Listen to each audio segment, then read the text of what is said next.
Yo, what up, y'all? It's your boy Rob coming back at you once again with another live stream. So before we get started, you already know what to do. If you're not subscribed to the channel, make sure you hit the bell icon twice. Smash the like button, share this video out to all of your followers, and let's get it cracking. All right. So shouts out to everybody that's already in the room. I see my man Volvo to Love in here. Good to see you. So hopefully we get a couple more people in here and we get a discussion going real quick. But there's some things that I want to talk about. We're going to bust this stream out, and then your boy is not going to be around for a hot minute. So you guys already know what to do. Check out some old content. Also, make sure that you guys check out TD Hip Hop Media, Tori and Rain, Kid Gravity. You know what I'm saying? Like all of the good people that's out here doing everything that they need to do. My man Moxie approved. Go check out my man We Woke Now. You know what I'm saying? Go check out all of them because all of them is great content creators, you know what I'm saying? And they good people as well, you know what I'm saying? So now the question that I have for everybody is hashtag boycott Nike. All right. That is what was trending on Twitter for the last 2 days. If I'm not mistaken, I stand with Kyrie is still trending. Now, I want to talk about the whole quote unquote boycott. All right. So if we got anybody in here, I want to know what it is that the goal of the quote unquote boycott of Nike is. My question is, what is the end result that people are looking for? Because, in my opinion, when people do things, they should do things with the end result in mind. Shout out to my man Rick C. Good to see you as always, bro. So now here's my question, right? One of the biggest critiques that you see nowadays that a lot of people have is quote unquote things that were done in the civil rights era, right? Like people are upset about the civil rights era. My question is, if we're so upset about the civil rights era, why is it that the methodologies of what it is that we're doing to accomplish whatever goal it is that we're looking to accomplish have not changed? Nike is a worldwide and global business. My question is, do we think that if we boycott Nike here in the United States, that it's going to cause a global impact? That's my first question. All right. My second question is that all of these people, like Nike, like the NBA, they've been around for a long time. They've been around through the civil rights era and they're around today. And my question is, do you think that they have watched the way that people respond to social injustices, the way that people respond to um, controversial situations? And my question is, do you think that a company like Nike or a company like the NBA has safeguards against that kind of thing? Now, here's another question for you. I want everybody to sit back and tell me what the deeper purpose of a boycott is. Hashtag let's boycott Nike. Okay. Now, I want you guys to compare something. Our boycott is hashtag boycott Nike. There's also a boycott Kyrie Irving campaign going on. My question is, whose campaign is more noticeable and whose campaign is causing a larger impact? Hashtag boycott Kyrie Irving or hashtag boycott Nike? That's my question. Real quick, guys, we got 6 people in here. Shout out and thank you guys for being here. If you guys have not smashed the like button, please make sure that you smash the like button. Also, if you're not subscribed to the channel, please go ahead and make sure that you guys subscribe to the channel. All right. Now, my next question is, when it comes to quote unquote this boycott, what is the phase after the boycott? What happens next? Boycott. Okay. Apparently that's phase 1. What does phase 2 look like? That's my question. So we got an article here. All right. And it's an article from USA Today. All right. And what this article highlights is the embarrassing behavior of LeBron James. All right. Here's my question. If you were in the NBA, how would you have handled this had somebody asked you about Kyrie Irving? What would you have done? What would you have said? Let me know in the comment section. Okay. And I got to agree with Volvo. If you guys agree with Volvo, give me a thumbs up. If you guys disagree, give me a thumbs down. Hashtag Kyrie has been pretty effective. Hashtag boycott Kyrie has been more effective than hashtag boycott Nike. Hashtag boycott the NBA. Now, here's my question. Why is that? And another question. Do you think that anybody notices that other than us? In first public comments, LeBron James says Kyrie Irving caused quote unquote some harm by sharing posts. Now, what I would have asked LeBron James is what kind of harm did Kyrie Irving cause by sharing a post?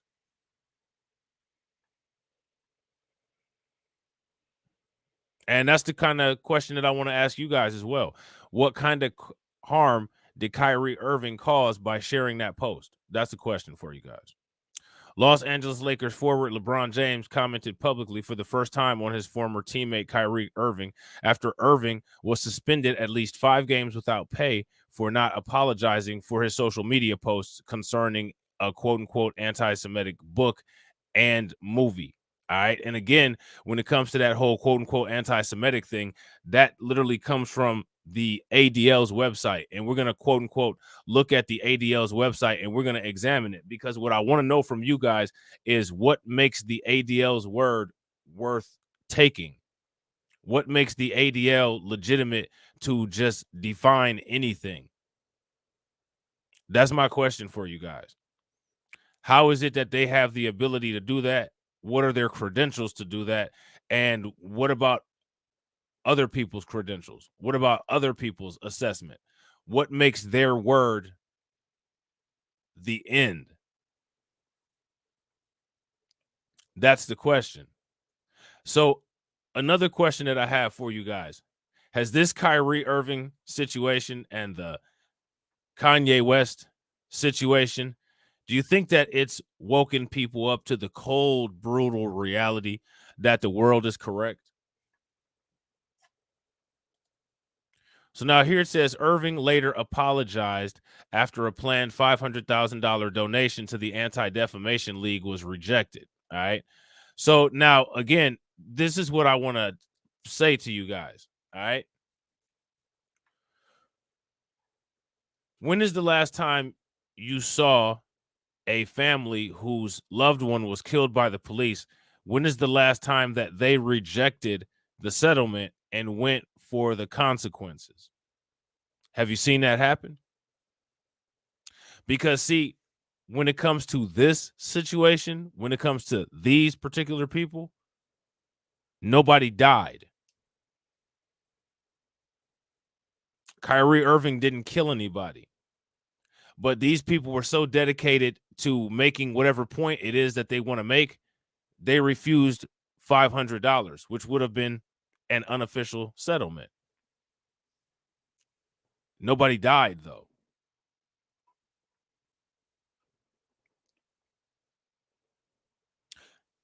Shout out to Val Williams. She was watching the movie. I'm going to buy it and watch it too.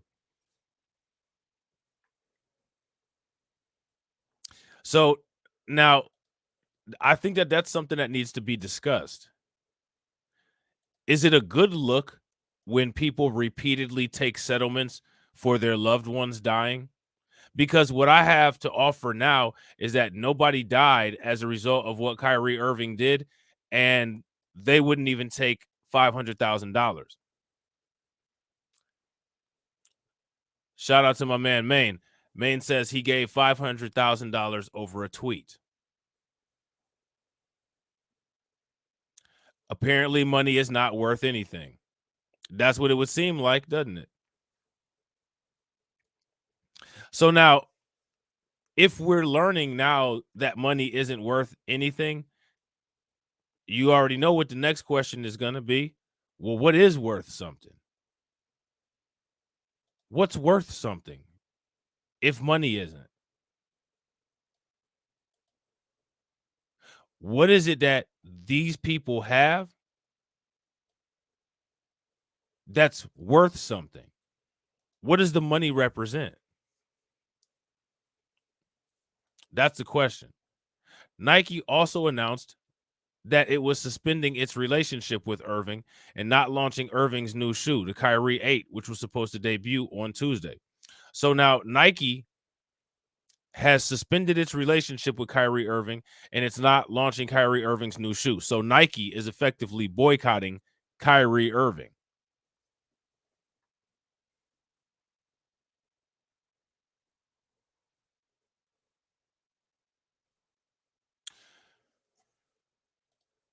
What do you all think about this so far?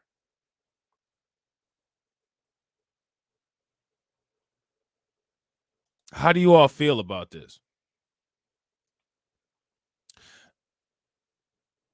Will anything change? And if it will change, why will it change? If it won't change, why won't it change? See, because in my opinion, these are pivotal things. One problem that I have is that we do a knee jerk reaction to do one of the very things that we critique a lot. How many times do you guys hear people upset and critiquing people from the civil rights era? Okay, so my question is, if the critiques are so heavy of the civil rights era, then why is it that immediately when we have an issue, the first thing that we do is go to ineffective methods to remedy a problem? Why is it that our playbook hasn't changed? Well, we'll just boycott Nike.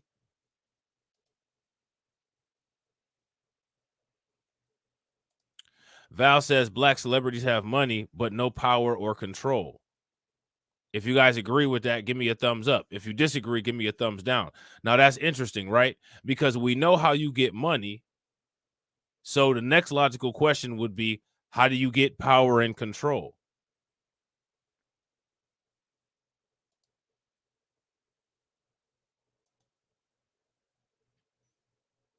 Now, here's an even better question. Are power and control going to be difficult to get in the world that we live in? So that means that we're going to have to fight. That means that we're going to have to sacrifice. That means that it's not going to be very comfortable. It's not going to be a good situation. It's something that's got to go down for a very long time. It's got to be a plan. You know what I'm saying?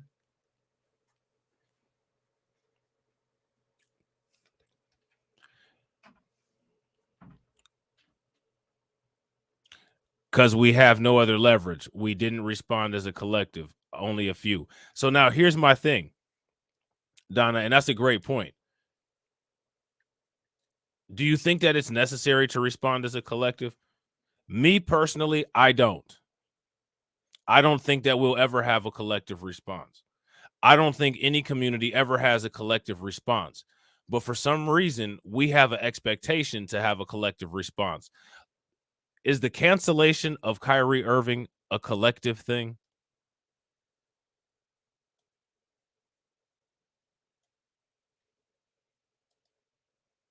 That's my question for you guys.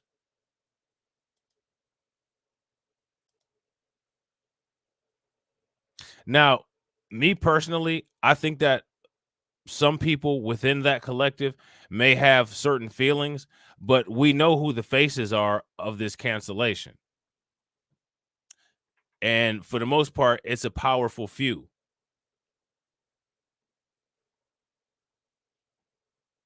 Yeah, I gotta agree with Maine. Maine says a few people who had control over him and did it. Now, here's my question, Donna. If it feels like a collective did it, explain to me what that looks like. Because see, the problem is that we don't have any example of collective cooperation, so we don't have our own example to draw from. So if what you're noticing is a collective effort on the part of other people, what does that effort look like?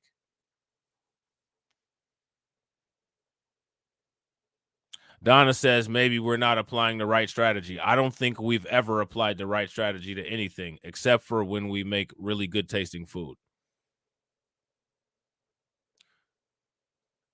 One thing that we tend to do, it seems like, is use outdated methodologies and then ask why it is that they don't work.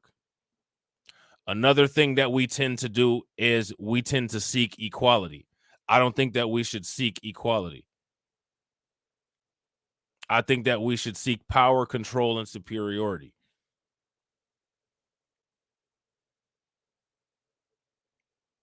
I think that we have inaccurate virtues. A lot of times people say, well, we just don't do this because we're better than that. I don't believe that. One thing that evidence shows is that people do a lot of things to avoid consequences. I think that we don't do certain things because a large majority of us are cowards and don't want to deal with certain consequences. And I believe that people have developed a symbiotic relationship with WS. It's like a lifeline that's giving you food and poison at the same time. You'll accept the poison so that you can get the food. I think that people know that we are resource starved and idea starved.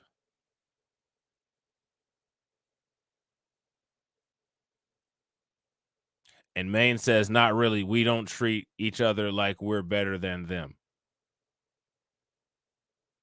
I agree. I agree with that. See, everybody else treats each other like they're better than us.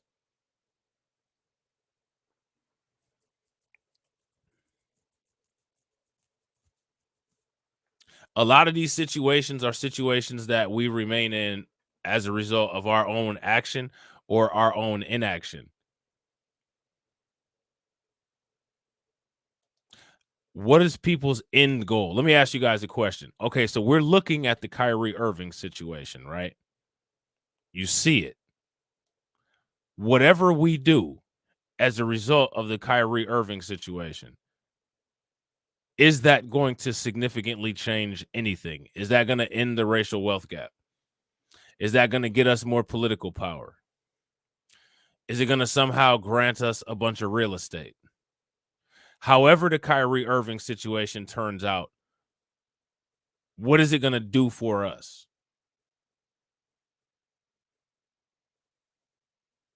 That's my question.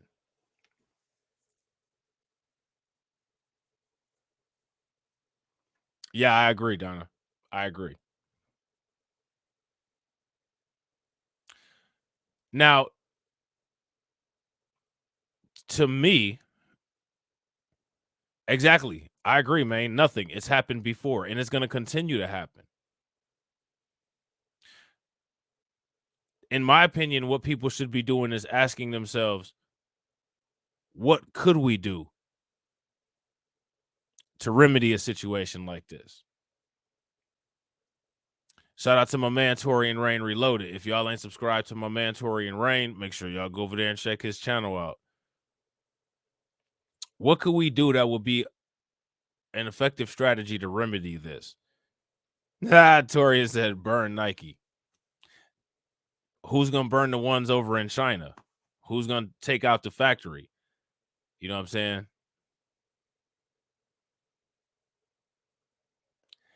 Donna says it's going to make some aware, but some black people are still going to celebrate holidays, shopping on Black Friday.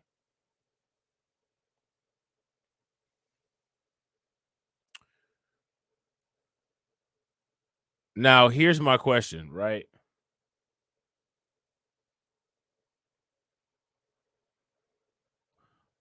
Why is it that we don't have control over any business or any market segment? In my opinion, boycotting is just demanding people to either let you play or to let you play fair. And if we're complaining about the way that the civil rights era, quote unquote, old Negroes did things, I don't understand why we're using old Negro methods. I don't understand why, if it's 2022, you'd be using a Motorola flip phone. To me, if you ask me, boycotting is the same thing as using a Motorola flip phone. It's 2022 because them folks deemed it so. They waved their crooked ET finger and said, poof, there it is. Right. And I could bet you their finger do look like ET too, with the big bowed out knuckles. Shout out to my man Iron Will. So the best thing that I think that people could do or should do is not necessarily make a lot of noise as far as, you know, talks of boycott and thing like that, right? Because Kyrie Irving, he said that he had an army and he wasn't going to back down behind anything. And then he turned around and backed down. Then if we say, guess what? We're going to boycott the NBA and we're going to boycott Nike. What happens if Nike turns around and has the greatest year of revenues that they've ever had?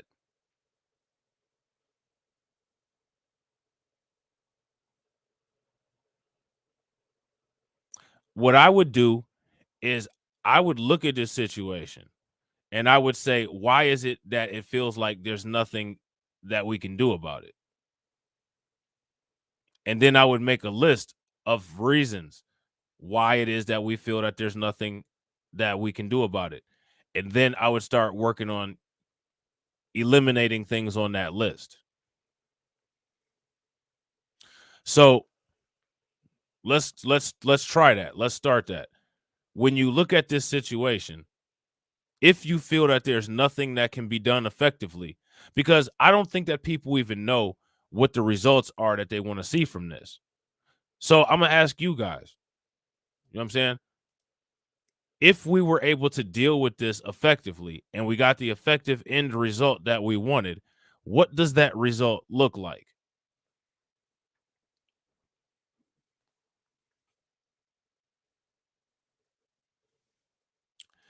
Maine says because the root is within the culture and how people are raised. I agree that that's huge. Rick says we're surrounded. I agree. The only problem is so are these particular group of people that's doing this to Kyrie Irving. They're surrounded too.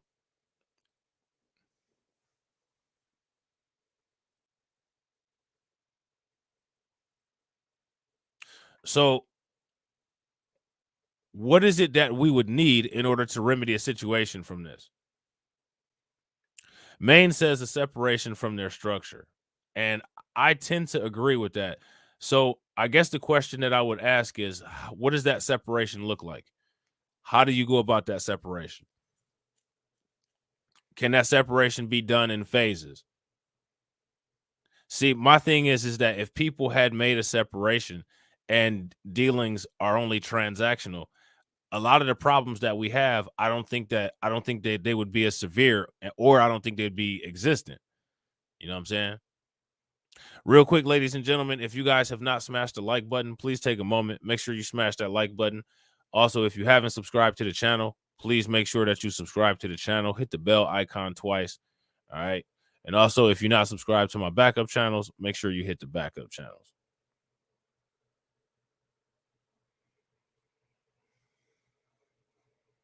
What about everyone take off work for a week? That sounds good, but what is that going to do? Is my question. What will that do? Most of us probably need to be working more than we work. If it was 36 hours in a day, shit, I need to work more because I need more money. You know what I'm saying? Val says it has to be done in phases. I agree. Rick C says they never allowed to separate. I tend to disagree with that. They had segregation. So we were separated physically, but we were still governed by the laws that they have here. And they were the majority and they had control over the laws and all the resources. So the segregation kind of didn't really help, but we were segregated. And honestly, I don't think separation or segregation is necessarily the answer. I think it might be, but I don't think it's necessarily the answer right now.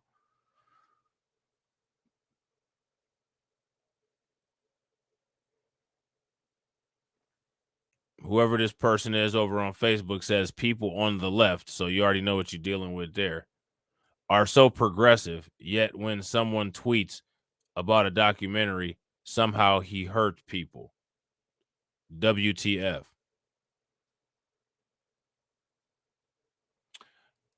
Maine says change the economic behavior. Ignore indoctrination of rap music that advertises these brands. Start focusing on existing black businesses. If you guys like Maine's answer, give me a thumbs up. If you guys disagree and you don't like Maine's answer, give me a thumbs down. Okay, so I think that that's a great idea. Actually, I think all of this stuff is a good idea. Now, here's my question: how many existing directories of global black business are there? Because if you ask me, the first thing that people need to do is collect data. The second thing people need to do is organize that data. And the third thing that people need to do is, after the organization of that data takes place, use the data to make contacts. And once you've made contacts, make a network. That way, communication will flow easy and people will be able to match up needs and things that they have to offer.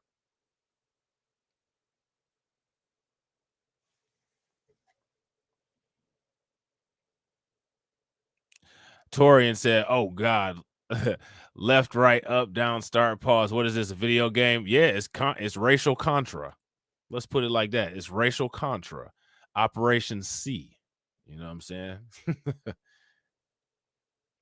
Maine says that requires more black infrastructure, though. Okay, so now when it comes to infrastructure, right? There's levels of infrastructure. So what we have to understand is that we're basically dealing with a blank slate. So we have to literally start from scratch. So when we say we need more black infrastructure, I would say we need to put black infrastructure into existence. That's what I would say. Because if you ask me, in my opinion, we don't have any infrastructure.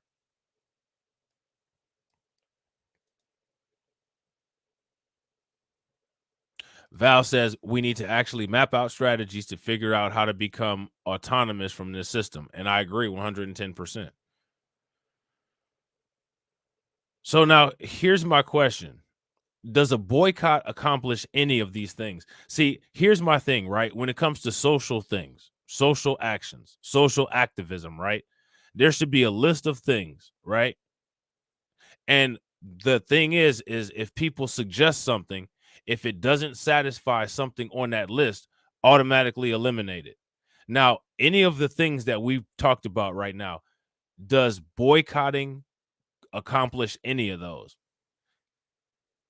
And if it doesn't accomplish any of those, my question would be, why would that be a suggestion of something to do? Now, here's my thing, right?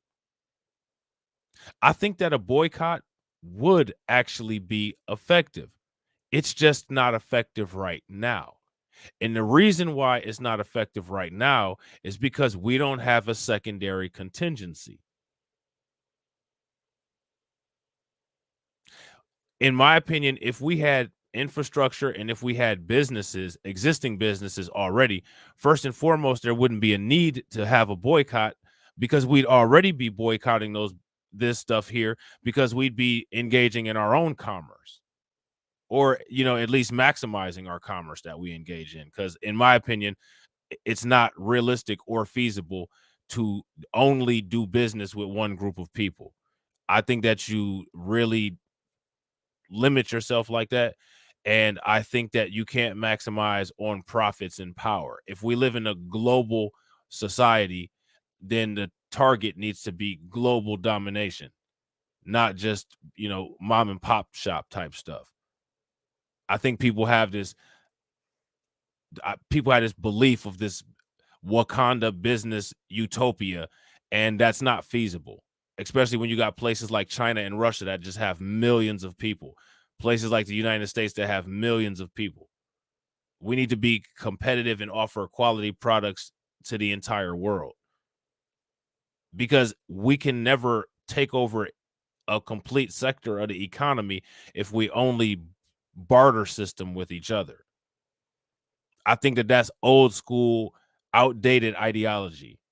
Those pipe dreams of just wanting to have this Pan-African, like, Marcus Garvey vision. It ain't happening. We got the internet. Soon we'll be doing commerce between 2 different planets, 3 different planets if you count the moon. And if we're stuck in the 60s right now, then when we're doing interplanetary commerce, we're going to be stuck on Earth.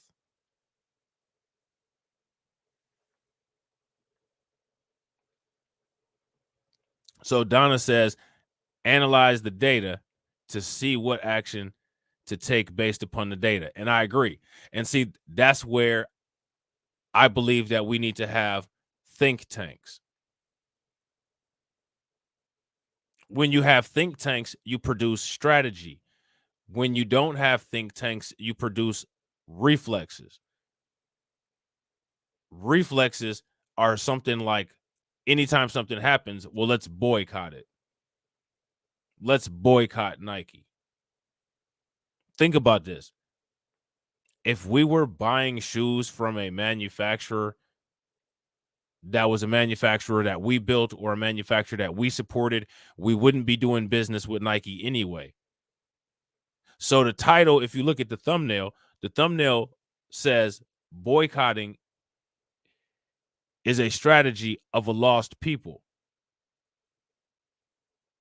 Most times when people say that they want to boycott, they don't know what the end result of the boycott is. Let me ask you something. Will a boycott of Nike put them out of business?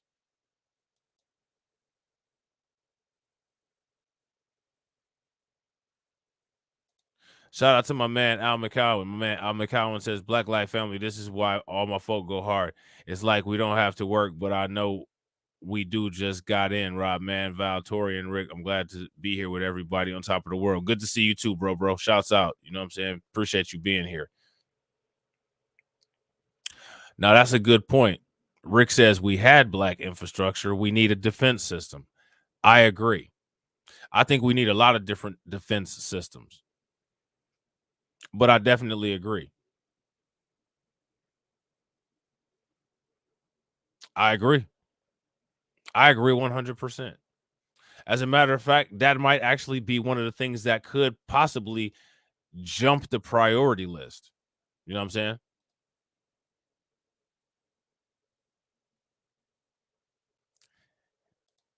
Torian says, when you say global domination, I think of Pinky in the Brain. You know what you should think of? Chase Bank saying, we don't want your billions of dollars anymore. You know what I'm saying? that's global. You know what I'm saying?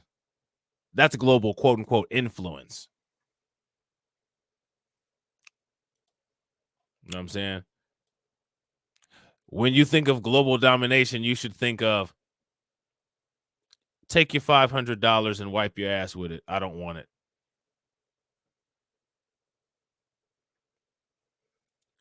When you think of global domination, think of having influence at the UN table, being able to go to China and sit down and talk with Xi Jinping on demand, go to Russia and be able to talk to Vladimir Putin on demand, as well as come to the United States and attempt to tolerate any duration of time with Joe Biden and be surrounded by a bunch of countries that can't stand you and nobody's really stepping up to you like that. You know what I'm saying? Torian says, I think collectively black people want to do them folks what they have done to us, but know that we aren't in that positioning and it pisses us off, so we shift that anger elsewhere. Yeah, I agree. But I think that as long as we're alive, we're in position to do it.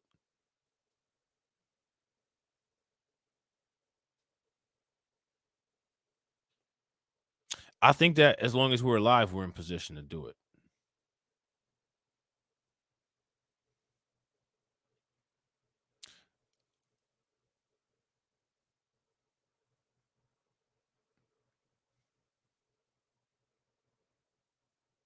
Here's my question. What steps have people taken to do it? Maine says the president is an inbred adoso idiot who, if he was black, would be the village idiot. Facts. In this country, he's the village leader. Isn't that insane? Upside down world, right? Rick C says, I'd rather be feared than loved. And that's what you're looking at. You see what's going on with Kyrie Irving? That's what you're looking at.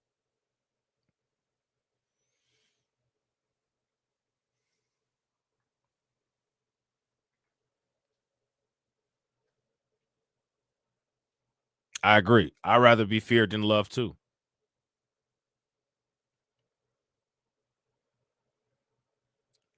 These people can love their families and fear me, as far as I'm concerned. That's how I feel. So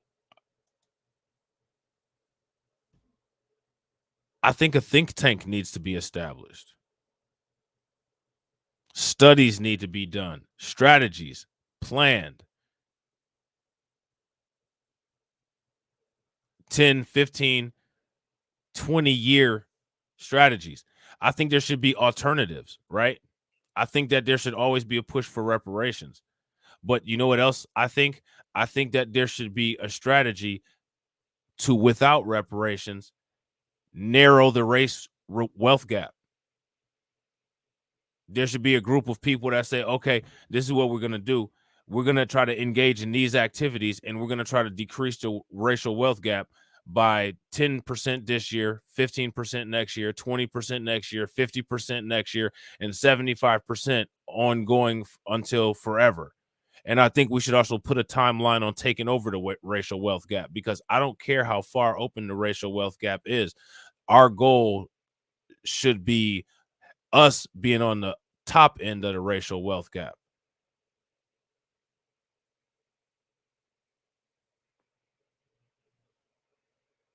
I don't really care about closing the racial wealth gap.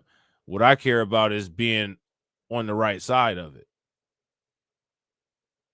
Again, I don't feel that the proper thing to do is look for equality.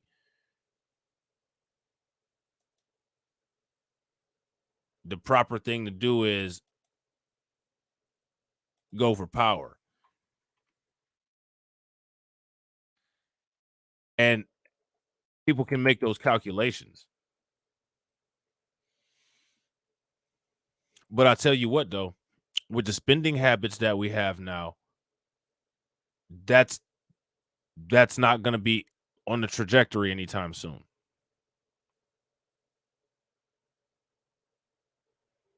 You know what I'm saying? So now here it says James said Irving's comments caused harm, but also said he can't speak for 450 players. So now, what kind of harm did Irving's comments cause? And what comments were they? He retweeted something with no comment written in it. So what is LeBron James even talking about here?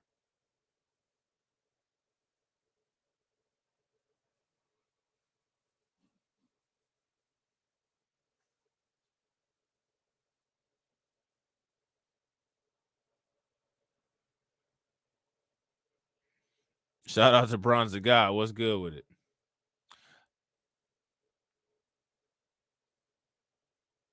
So Jason over on Facebook says Black Wall Street. So in the end, the top tier mega cash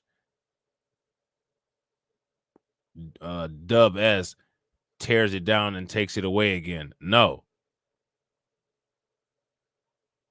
If anybody tries to attack it, you exterminate the attackers.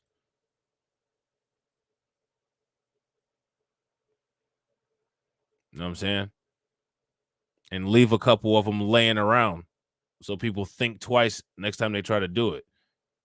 You don't play nice.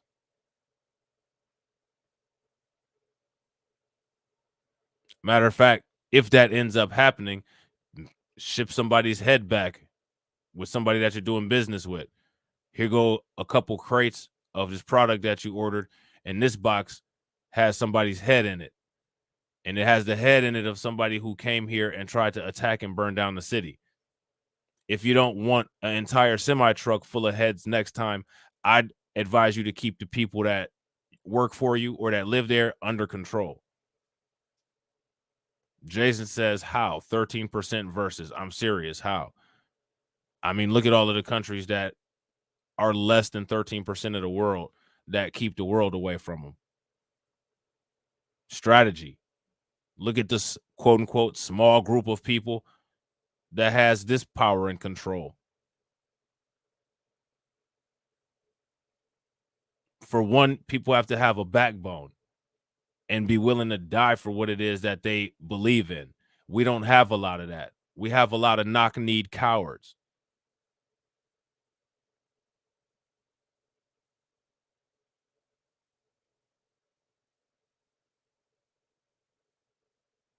How do you win any fight? You train for it. Your brain is your most effective muscle. So you evolve your strategies, you evolve your thought process, you evolve your goals. Understand your landscape. Understand your potential attackers. Understand your potential enemies. You say in 13% versus the reason why martial arts was created was because those people were under attack by stronger militaries and they had common people with no training and less numbers. You know what I'm saying? Let me ask you a question. At a prison, do the prison guards make up 13% of the population there? The question should never be how, unless the question is how are we going to accomplish that and do it. You know what I'm saying? Real quick, ladies and gentlemen, shout out to Janesta Coleman for the $10 super chat and the birthday wishes. Definitely appreciate it. You know what I'm saying? Definitely appreciate it. Y'all make sure y'all show Janesta some love. Throw some radiation emojis in the chat. And if y'all haven't smashed that like button, please make sure that you guys smash the like button. Some people may die. You know what I'm saying? That's the same risk that you take when you go to the military. You know what I'm saying? Like somebody could go to the draft, right? Or somebody could sign up and do ROTC. Nobody ever goes to the office and says, well, you know, it's my flesh human body and I could get bombarded with a missile. I mean, like, you know, that's going to kill me. How do I deal with that? No, that's the understanding. You know what I'm saying? That's the understanding.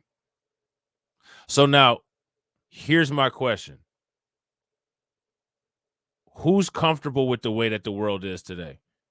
If you're comfortable with the way that the world is today, give me a thumbs up. If you're not comfortable, give me a thumbs down. You know what I'm saying? My man Torian says, happy birthday, Rob, aka Bob with 2 B's. One more year, one more wrinkle, crow's feet, bald spot, aching bone, gray hair. Man, trust me, I got all of that except for wrinkles, gray hair, and crow's feet. You know what I'm saying? I got all of that except that. You know what I'm saying? I don't have no bald spot neither, matter of fact. You know what I'm saying? Y'all seen I got really long hair. You know what I'm saying? But I do got, you know what I'm saying? I do got achy bones though. You know what I'm saying? Real quick, ladies and gentlemen, shout out to my man Rick C. Make sure you guys show him some love. You know what I'm saying? For the $10 super sticker. You know what I'm saying? My man said happy birthday. You know what I'm saying? Appreciate it. Getting some birthday love in this bad boy. Shout out to Deneen. What up with it, Deneen? Good to see you. Appreciate you, Val. Appreciate you, man. So my thing is, if you guys were in this situation, right? If you were LeBron James, what would you do? How would you deal with that? I wouldn't have answered the questions. I would have said you need to talk to Kyrie. Call it a day. Deneen says, how old are you? 42. I'm old enough to know better. Janessa says she enjoyed the content about Cher. Man, that's hilarious. Yeah, I agree. Facts. If you guys agree with Bronze, give me a thumbs up. Happy birthday, Rob. One more year is another year towards annihilating WS. Facts. Facts. It's your Jackie Robinson year. I know, right? That's why we need to knock WS out of the park. So now here it says, I don't stand on the position to harm people when it comes to your voice or your platform or anything. So it doesn't. So now here we go. It doesn't matter what color your skin is, how tall you are, what position you're in. James says, if you're promoting or soliciting or saying harmful things to any community that harms people, I don't respect it. I don't condone it. Now that's fascinating, right? Because my thing is, when it comes to LeBron, if this is the case, then why doesn't he say something to everybody that does this kind of stuff?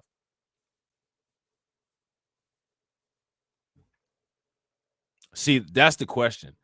That's how you know that these statements are fakes. Because these NBA players, they only do this stuff when they're told to. And you know that all of these people have been told to. They're not doing this on their own. They're throwing Kyrie Irving under the bus. Now, let me ask you guys a question. If people move like how these NBA players move and they're throwing people under the bus, if you ask me, that element of society has to be dealt with, and they have to get quiet uh, consequences for it. I think it's interesting, right? I don't have any data to support this. This is just an assumption, but I think that people are waking up. I think that people are actually rejecting celebrities at a rate that's more high than what's being depicted in the media. If you look on social media, everyone is really upset with these NBA players for letting Kyrie get thrown under the bus like that. The None of the mainstream media is talking about the backlash. Think about this. I Stand With Kyrie has been trending for damn near the entire week. Has any media outlet covered it other than social media and independent media, new black media? Shout out to Santa Prisa Padre X. Appreciate it. I agree, Deneen. This is sad. They just hung Kyrie out to dry for absolutely nothing. I wouldn't say they hung him out to dry for absolutely nothing. They hung him out to dry because they're too stupid to be able to create wealth for themselves without the assistance of the NBA. Shout out to Carlton Way. What up with it, bro? My man Carlton Way was in that stream last night that Moxie Approved had. If y'all ain't see Moxie Approved's live stream that he did with him and We Woke Now from last night, man, y'all all need to watch that. The whole live stream. Watch that whole live stream. That live stream was the live stream of the year. We was deep in there too. A whole bunch of Black Light Revelations people was in that bad boy. But that stream was dope. I'm telling you, like that was probably the stream of the year. You know what I'm saying? So this is what we have. This is what we're dealing with. Bought and paid, LeBron James. I mean, the media narrative is all the same. If you listen to everybody, they're saying the same stuff.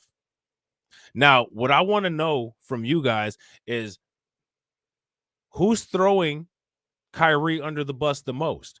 Is it the conservative news media or is it the liberal news media? I want you guys to pay attention to that. And I want to know what you guys think. And see, shout out to my man Carlton Way. My man Carlton Way was in there. Bronze was in there. Hey, Mr. Knickerbocker was in there. It was lit. You know what I'm saying? Torian Rain said, when you say black light, do you mean all 100 of your other accounts? Nah, people that's in here right now.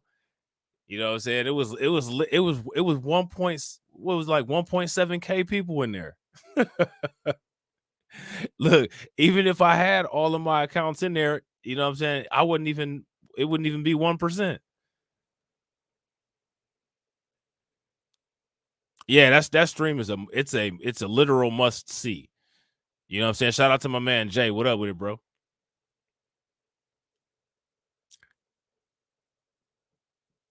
Rick says it's the liberal media. If you guys think that it's the liberal media that's really pumping this out about the Kyrie story, give me a thumbs up. If you don't, give me a thumbs down. The reason why I ask that is because some people are going to be voting tomorrow. Some people going to be not voting tomorrow. Some people going to be voting for their interest tomorrow. You know what I'm saying? If you have interest and you got reasons to vote, hey, go for it. But if nothing that's being said or done is serving your interest, stay home. And I got to agree with Torian, both medias. So now the thing is, though, see, now if it's both medias, right, we expect the conservative media to do that.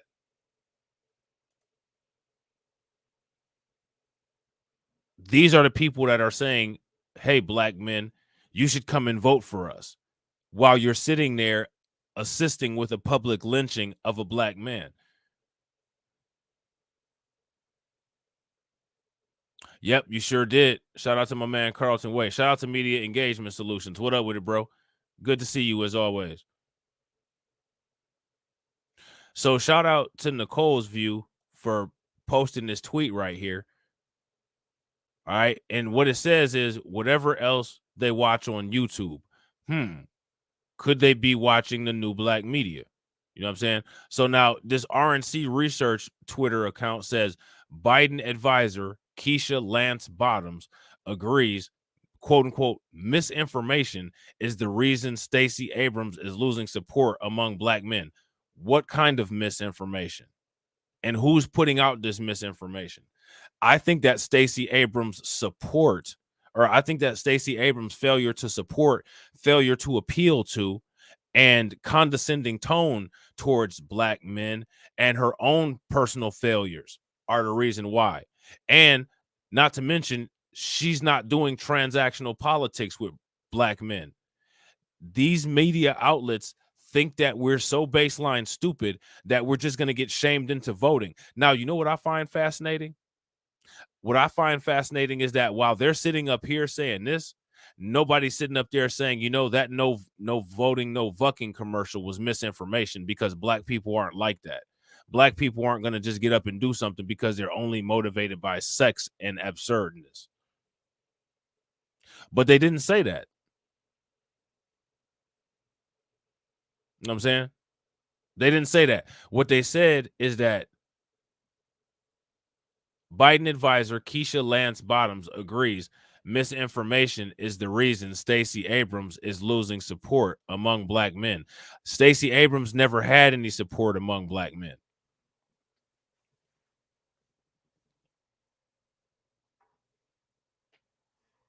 She never had any support among black men. How Torian's done multiple videos about Stacey Abrams. Phil Scott done multiple videos about Stacey Abrams.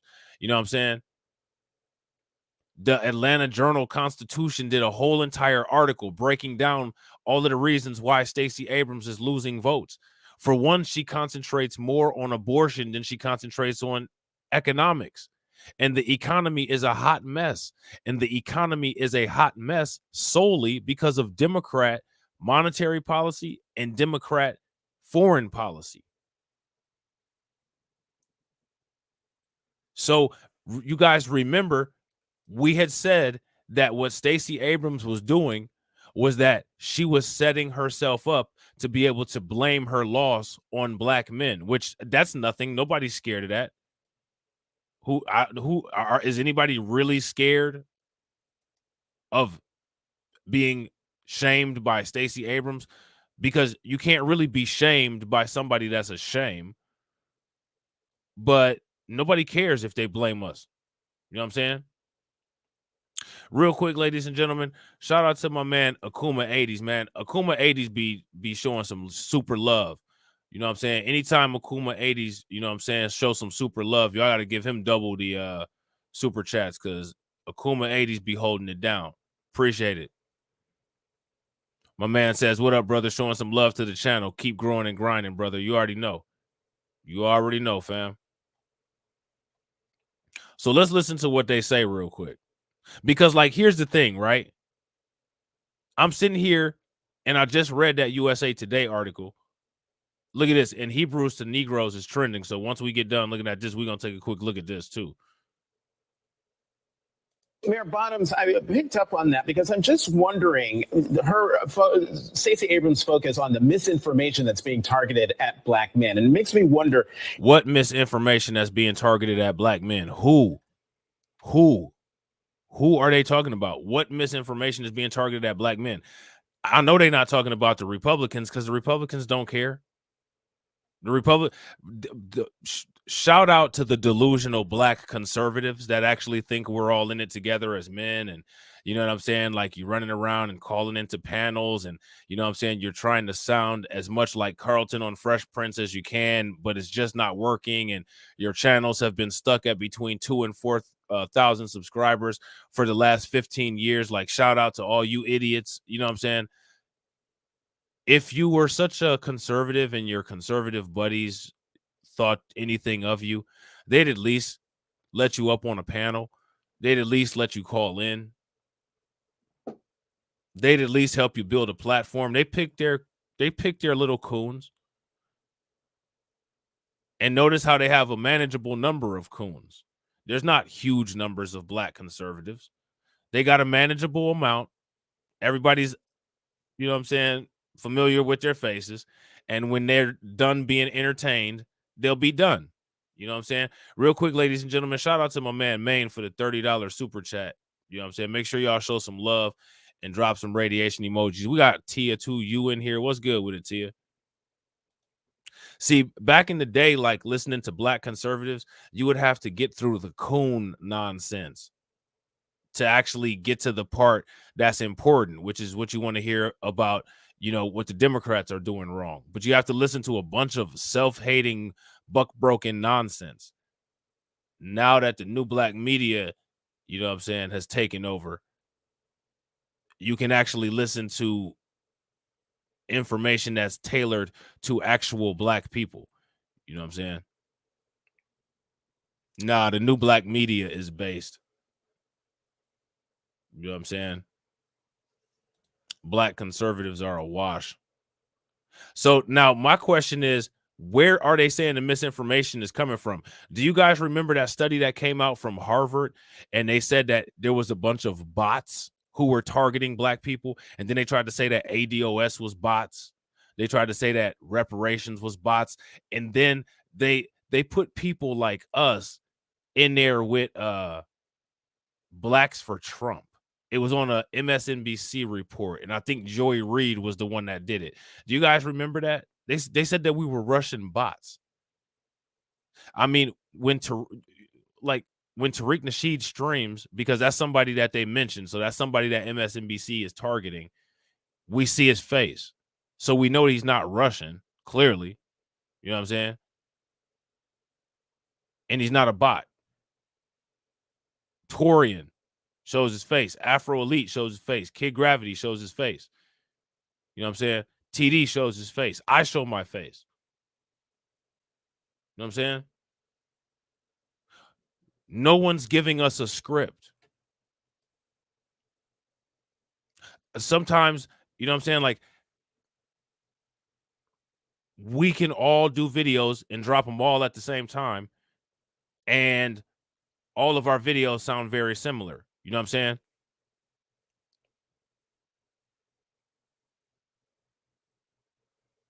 The reason why is because if you know what time it is, you know what time it is, and there's not going to be too much difference in your message. Yeah, Yvette Carnell and Antonio Moore show their faces too.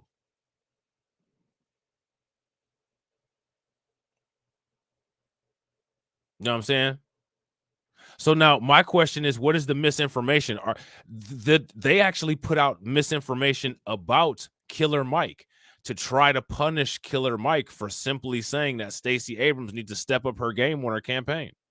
You guys remember that? TD did a video about it. So my question is, where's the misinformation coming from? And my thing is, you see, once I get my platform to the size that I want it, and to the strength that I want it, and to the amount of people that I want it, and I'm bringing in the revenue that I want to have, when these companies say stuff like this, I'm going to come at them. I'm going to come at them financially. Let's play that game. Are you saying that I'm giving out misinformation? I'm going to sue you for slander. And I'm also going to need you to show exactly what it is that's misinformation that's coming out. These people look defeated, Torian, because they are defeated. You know what I'm saying? And people like you know what I'm saying? Like people like me, you know what I'm saying? People like TBA, people like Afro Elite, Kid Gravity, you know what I'm saying? Like, we're the ones that are beating them. You know what I'm saying? Like, people with small channels, tiny little channels in the YouTube universe like me, blowing these network channels away like the failed Black News Network. These people are clueless. They're clueless. And they're also incompetent. And they also are spreading misinformation. You know what I'm saying?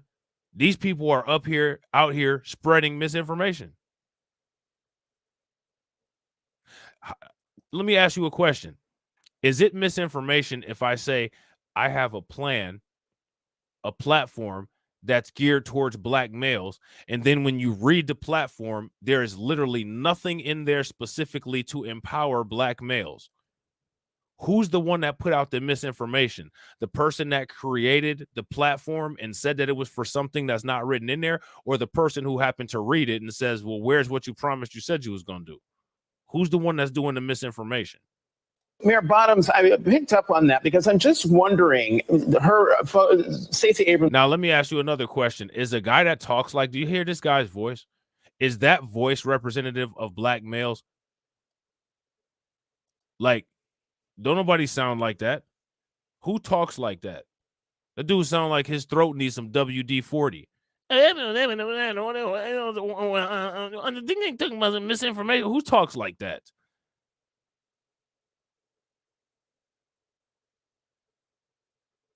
You remember back in the day when you would actually get in trouble? Like if you had, your voice was too high, put some bass in your voice, son. What's wrong with you? Then now they would call that toxic masculinity. Put some bass in your voice. You need a glass of water or something? Go over there to the kitchen sink and get some water. Put some bass in your voice. What's wrong with you? You know what I'm saying?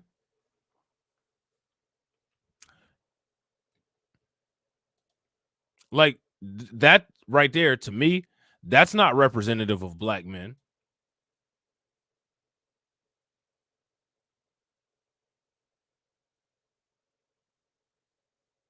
That's not representative of Black men at all. I don't know who this is representative of. This is representative of the Roland Martins of the world. This voice talking like Porky the Pig. I mean, well, tomorrow, November 8th, and that's all, folks. I mean, that's what that is.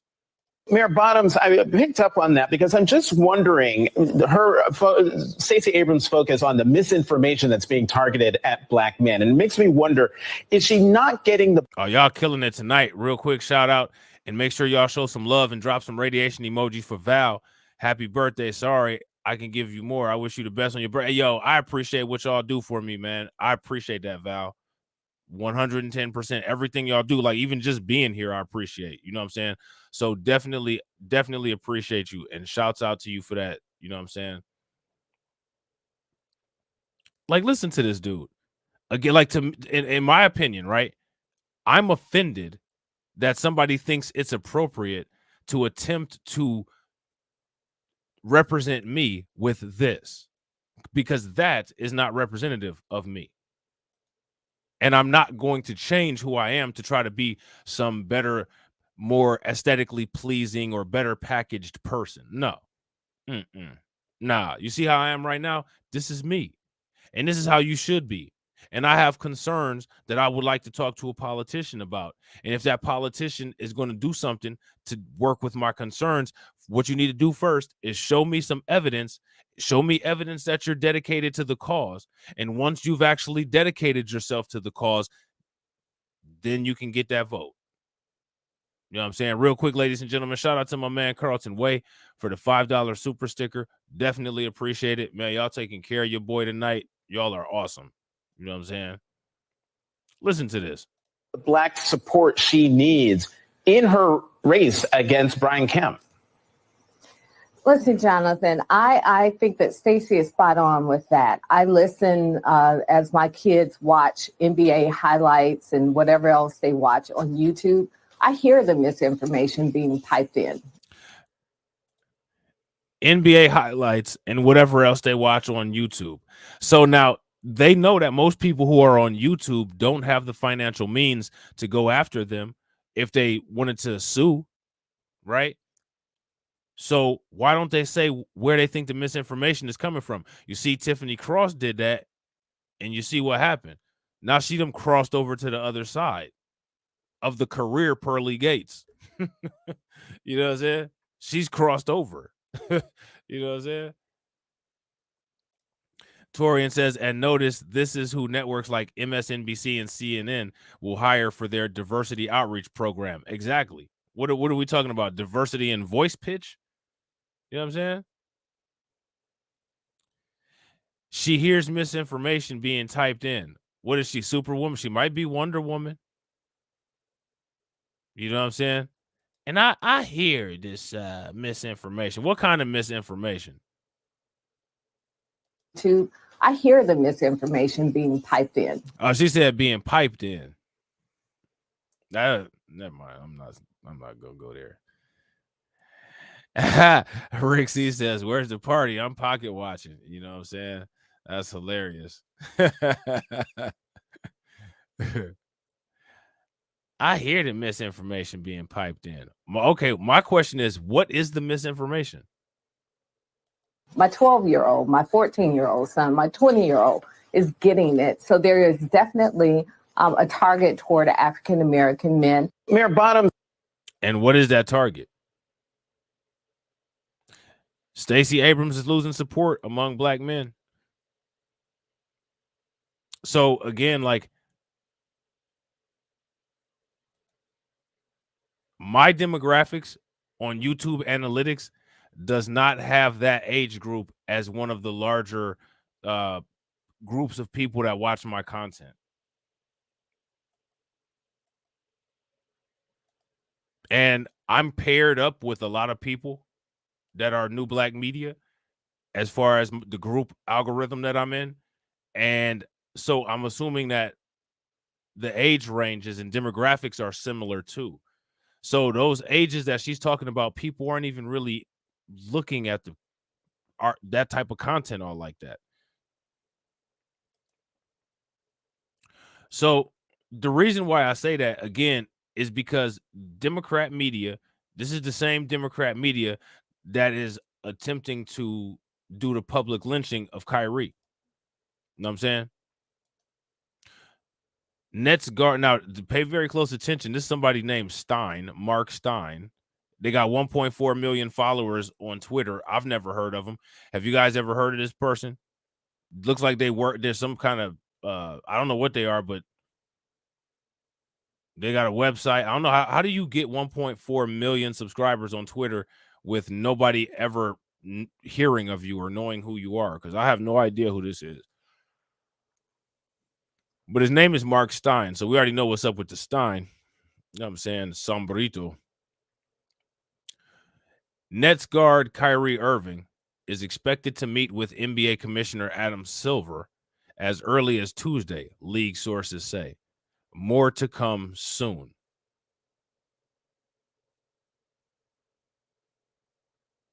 So, what do you all think is going to happen as a result of that meeting?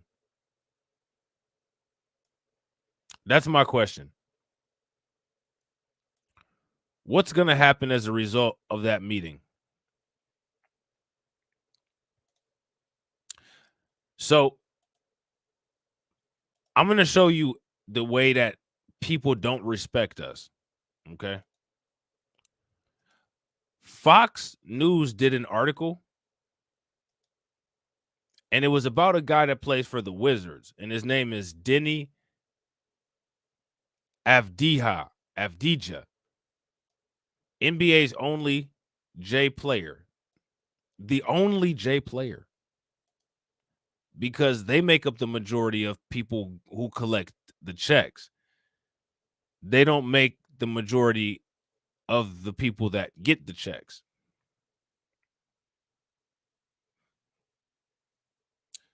Speaks out about Kyrie Irving. He's the only J player, and he's unabashedly speaking out, saying there quote unquote needs to be consequences.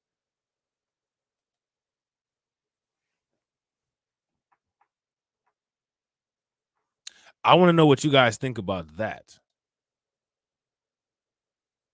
What do you guys think about that?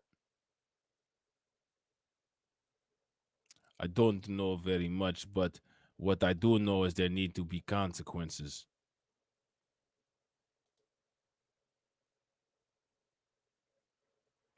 That's interesting. He's the only J. Listen, what that means is that he feels completely safe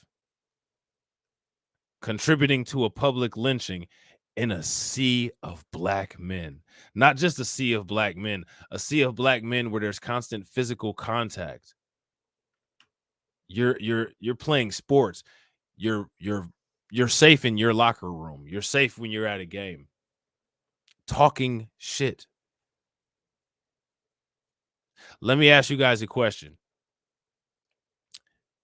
When you guys look around at the people at your job, if you work at a job and you're the minority there, if like you're a piece of pepper in a salt shaker, like we are most of the time, do you notice that most people won't say anything? This guy does. He is in a sea, not only a sea of black people, you're in a sea of above average, big built, bulky black people. And I'm just going to say whatever it is I want. I'm going to call for things to be happening to this guy.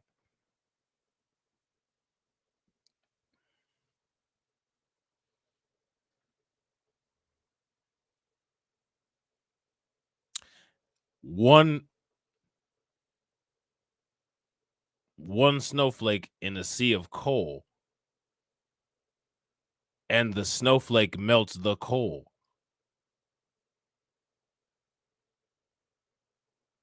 Those NBA players are an embarrassment.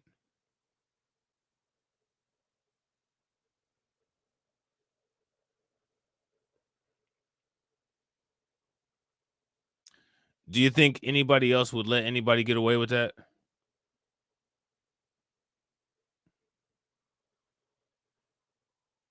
That's definitely an opportunity for some consequences, but you know,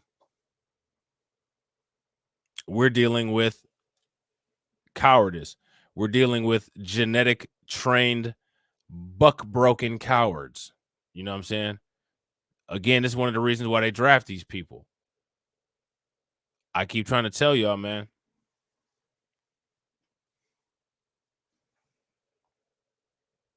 Wouldn't be me.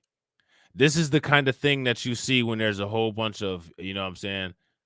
There's a whole bunch of black people on the line at work, and there's one white manager who's a male Karen or a female Karen and a bully and talking crazy about everybody. And people are running around like they're in high school, scared to make this person upset. There's like 50 of you.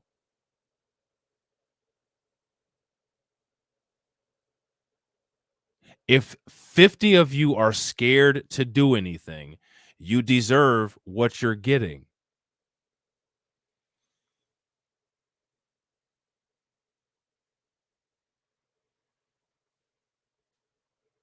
You deserve what you're getting. Do you guys remember when I forget what it was that Kyrie or that LeBron James was tweeting about, and a bunch of people started getting on him, and he took his tweet down? This guy's not taking his tweet down. He'll double down on what he says. Needs to be consequences. And if the NBA doesn't do something about it, I'll do something about it. In a sea of black people, in a sea of big, giant, you know what I'm saying, like athletic black people, this dude feels comfortable to say this. That is an embarrassment. What kind of men are there out here in the NBA?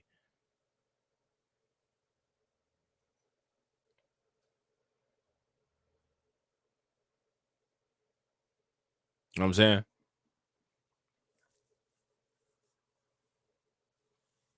There ain't no way in hell. So now here it says Washington Wizards forward Denny Avdija is believed to be the NBA's lone J player, and on Friday night he broke his silence on Kyrie Irving saga. So it says that he's believed to be the NBA's lone J player. What do they mean believed? You mean to tell me like they don't know? They're guessing? This is inference? We have no idea. We're assuming. I find that interesting and suspect and weird. Irving was suspended for at least 5 games and reportedly must meet a number of prerequisites to return to the floor, as he initially failed to quote unquote adequately apologize for quote unquote sharing a movie on his social media account that quote unquote promotes anti-Semitic disinformation. And again, who is this disinformation according to? So again, what the narrative is that we just didn't contribute to anything. It's can you like I want you guys to understand what's being done here, okay? It's offensive and horrible and disinformation if we're part of a chosen group.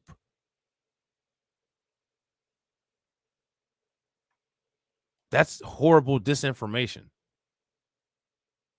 We just can't be chosen for anything except for being 13% of the population and 55% of the crime. We can't be chosen for anything except for the highest abortion rate. When there's ancient texts and scriptures and in the Bible, it actually mentions these people coming out of Ethiopia, which I again, I don't believe in out of Africa theory, as I believe that Africans came out of Africa, which means that the people in Ethiopia would have been Ethiopians who would have been African. I don't understand how there can be any kind of scholarly account of this being disinformation when you can literally match this stuff up with what's in the Bible.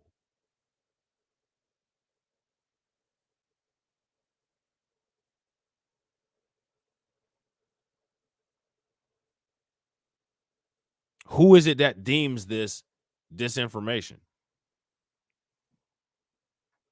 Why is it that when Ron DeSantis comes out and says Abraham Lincoln was for equality and that's why he fought the civil rights, nobody says this is anti-black information and Ron DeSantis can have a tour through the FBA museum, you know what I'm saying, so he can be educated about the proper history of black people in America? Why doesn't that ever happen? Why is it that when MSNBC does a report and they say, you know, during slavery, it was marginalized groups who were slaves?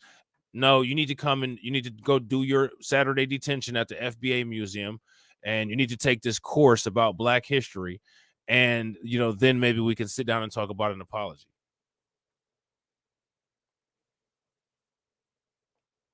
For one, I'm gonna tell you why that doesn't happen. many of us don't even think that we're valuable enough to where we deserve an apology, which is pathetic. You know what I'm saying? And for two, I think people are embarrassed that they themselves don't have as much of an interest in our history to be able to articulate what it is that needs to be articulated.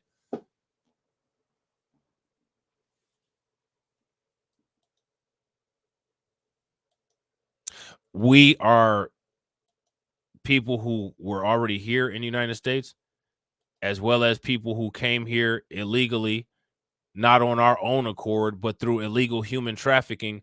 That was the major cash cow of the United States at the time. You know what I'm saying? Because the United States has always been an illegal enterprise. They, you know what I'm saying? They were doing slave trafficking.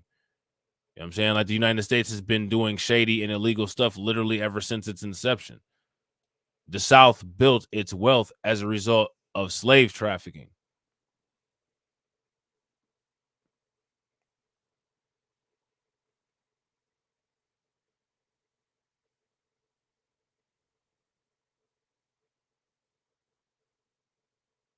You know what I'm saying?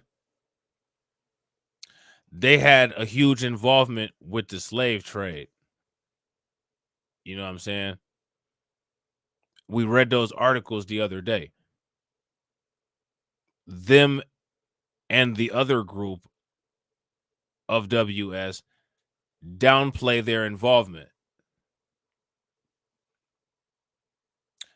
How is it anti-Semitic if you're not telling the truth about your involvement in illegal activities that involved other people?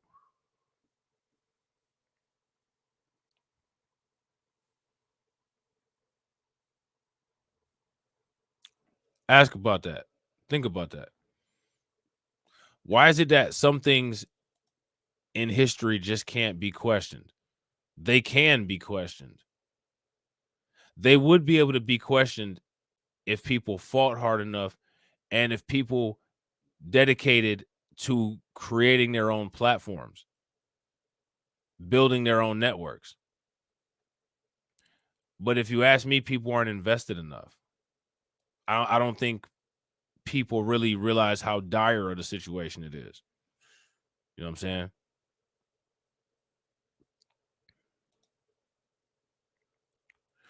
What organization is there that says that this is anti-Semitism? Where's the study? Where's it thoroughly debunked by academia? Again, you can always shut all of this stuff down by a very simple question. Where was European countries mentioned anywhere in the Bible? And if there was no European countries mentioned in the Bible, then how is it that you are trying to say that there's absolutely no lineage tied to any black people? And again, what I want to ask society is, you all really just think that like black people weren't chosen for anything except for to be the victims of anti-black racism by non-black people, as well as other black people who've been whitewashed and colonized?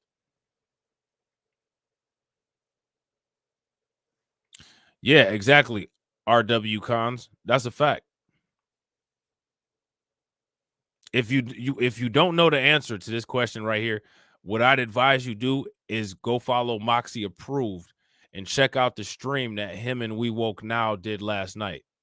It's a 4-hour stream, but it's worth every minute of it. So now here says Brooklyn suspended Irving before their game against the Wizards. Avdija, who is from there, spoke out about the situation. Irving is a role model. He's a great player. I think he made a mistake. But you need to understand that gives an example to people. People look up to him, he said via the New York Post. Now, what do you think about that? So, like, what I think this is I think that this is these people actually being anti-black.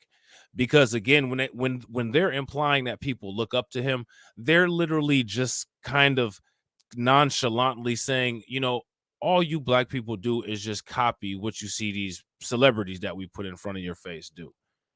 You have to understand that baseline, these people don't think that we think. They're not capable of thinking that we think. And when they try to run back on their racism, all we have to do is just show them the propaganda that they use. I mean, anytime one of these people, you know what I'm saying, a translucenite, tries to say that they're not racist, I mean, all we got to do is just pull up, the last 10 days propaganda that they came out with and say, really? You just made this, like, this is how you see me. And you're going to sit there and say that you're not racist. Okay. Yeah, he did a great job covering it. So now here it says, you can think whatever you want. You can do whatever you want. I don't think it's right to go out in public and publish it and let the little kids that follow you see it. And the generation to come after that to think like it, because it's not true. And I don't think it's fair. Hopefully he's sorry for what it said. So basically what it is that any group of people that feels that they have claim to the benefits of being the chosen people, like what we're saying is that we're declaring that the world should have a favoritism towards a certain group of people. Again, because like I told you guys, I don't believe in that chosen people stuff. I have respect for people that do have religious beliefs. You know what I'm saying? You're definitely, perfectly safe to talk about your religious beliefs in here. But I don't believe in that stuff. However, I do believe in the lineage. And I do believe that the lineage is correct. And that's very easily proven by simply asking that question. During the times of the Bible, where was somebody that looks like this person here on the screen in Ethiopia, the Arabic Peninsula, you know what I'm saying, or North Africa? Where would you find a person like that located at?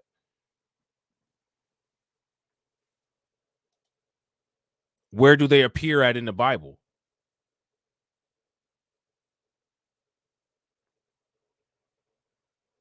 You know what I'm saying? So now I got to ask the question, and I have to ask this question to the non-black people because it's the non-black people who set the narrative for it and are responsible for it.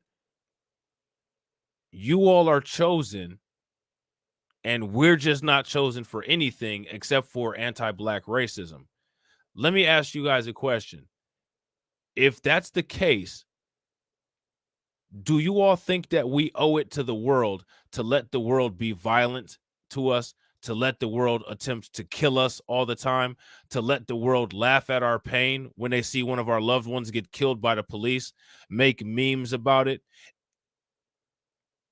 If we've been chosen for being the bullied of the world, if we've been chosen to be the people that people think that they can punch down on, what do you think we're justified to do to deal with that? If that's the choice that these people want to make, what do you think we should choose to do to them?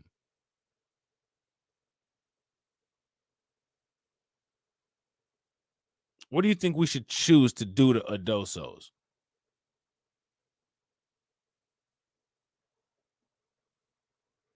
See, those are the kind of questions that people have to ask, because when you ask yourself, how do you choose to defend yourself? That's not a violent threat.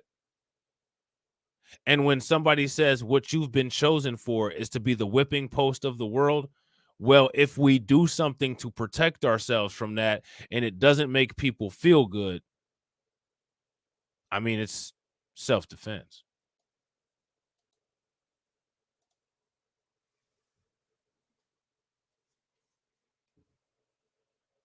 So the world has basically declared war on us, as we can see.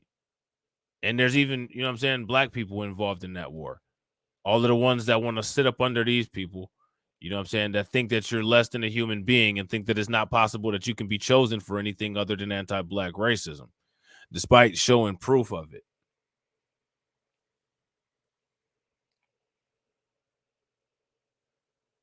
So that's what I want people to think about. What is it that you all feel that we're owed.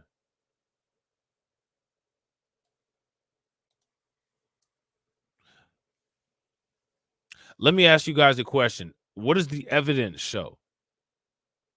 Does the evidence show that these groups of people, these translucenites, have given the world some kind of permission that they don't have to attempt to harm us at every turn, to attempt to abuse us at every turn? Now, let me ask you guys something. Are we committed to take that?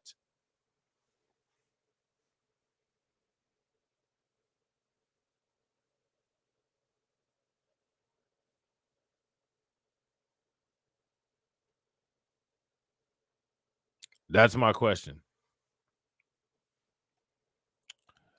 Val says we're going to have to fight and strategize our way out of this system. Facts. If you guys agree, give me a thumbs up. If you guys disagree, give me a thumbs down. So now here it says, I think there needs to be consequences for the action that a player does. I don't know the punishment that the league gives, but I think that needs to be known that there's no room for words like that. So again, there's no room for words like that. He didn't. The interesting thing about there's no need for words like that is Kyrie Irving did not even quote any words. He didn't type any words into the tweet. All he did was literally just a post share. So words like what? There's not room for words like what? You know what I mean? Make that make sense. So this is an article here from CBS NBA. Nets give Kyrie Irving 6 requirements to fulfill before he can return from suspension. When is the last time somebody had to go through a 6-step program when they denied slavery? Because that happens all the time, but there's no catchphrase. There's no slavery denier term. There's no racism denier term. There's no none of that.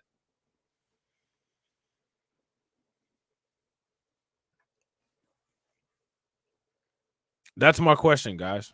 And real quick, ladies and gentlemen, if you guys haven't smashed the like button, please make sure you guys smash that like button. Also, if you guys are not subscribed to the channel, make sure that you guys take a moment and subscribe to the channel. Now, this is interesting, right? After several days of calls for the Brooklyn Nets to suspend Kyrie Irving, do you guys remember when this first happened? And I kept telling you how the basketball players were the conduit as to how they were going to suspend him. They got Shaq up there. They got Charles Barkley up there. They got them to show some fake outrage. And when the fake outrage got to a tipping point, they finally stepped in and suspended him. Do you guys remember that? If you guys remember that, give me a thumbs up. If you guys do not remember that, give me a thumbs down. Now, again, what I find fascinating and what you won't find is you won't find any of these media outlets ever quoting the direct quotes that they're saying are anti-Semitism with factual information and quotes to debunk it.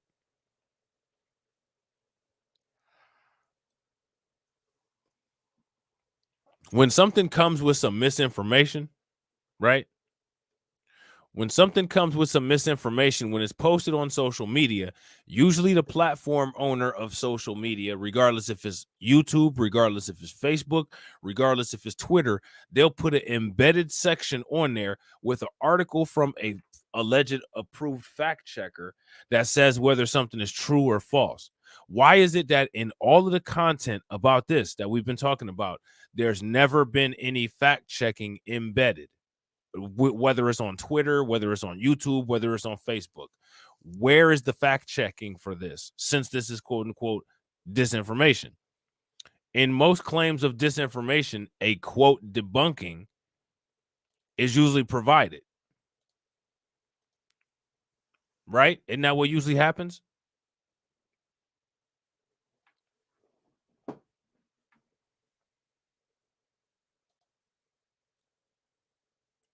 So now here it says for promoting a film filled with anti-Semitic tropes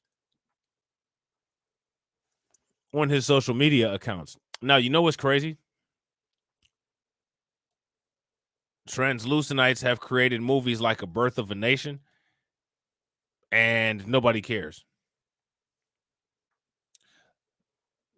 So I think that nobody cares attitude should be taken into consideration, because that nobody cares attitude should be all the proof that you need that we're not all in this together as men. Do you guys notice how many conservative black men are outraged about what happened to Kyrie? If I was those conservative black men, I would be more outraged that their alleged white counterparts are not saying anything. They're quiet as a church mouse. Jason Whitlock been doing streams and chopping videos all week long because he's outraged about Kyrie. Anthony Brian Logan's made content.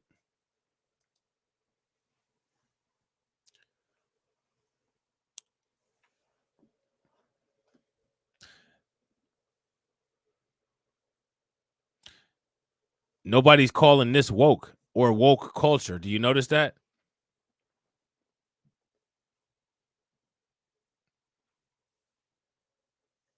Where's all the calls of woke and woke culture? You know what else I don't see? I don't see a bunch of translucent YouTubers sitting up here talking about cancel culture.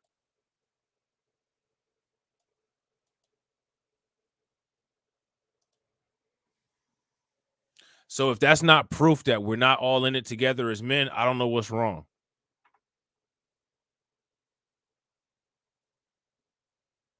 I don't know what it is that you're choosing to fail to see.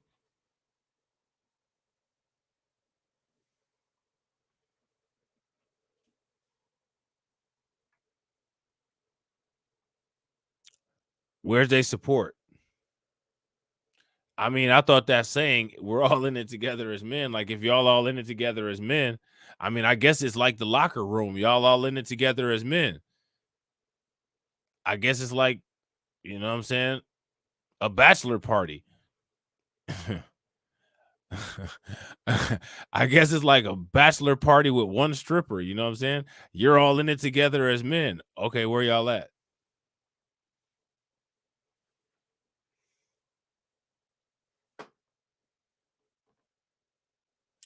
Shannon Sharp was acting like a damn Rottweiler. Yeah, while Skip was just quiet. Shannon Sharp was acting like he was waiting for a raw steak to fall on the table or something like that.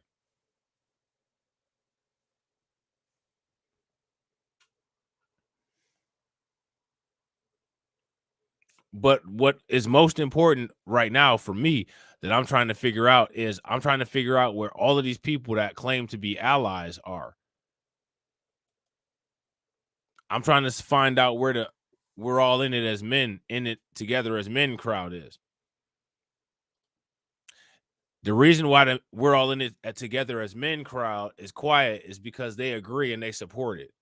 They literally have no problem with what was done.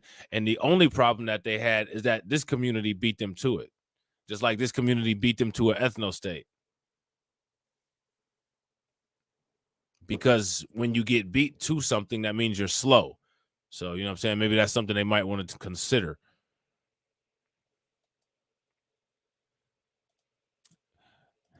Janine says Skip is more B1 than Shannon. I think they both need to be quiet. There should be a new movement called hashtag B-quiet. It's cool for some people to, you know what I'm saying? Some people can be B1, but I think the majority of people should just hashtag be quiet. You know what I'm saying? Yeah, which is interesting. Shout out to my man D-Buck. D-Buck says we're all in it together until that person has a risk of losing everything. They don't care what you risk losing. Yeah, that's facts. So now what I don't like about what Whitlock is doing, I don't like the fact that Whitlock is see, like, this is the problem with the black conservative men. You don't get to say racism doesn't exist until one of your, then when something happens to one of your fellow coons and it's clearly a result of racism, then you want to go crying about racism and go finding slave ship pictures to make thumbnails and stuff with. Like, these black male conservatives are not, they're nothing but pander bears. You know what I'm saying?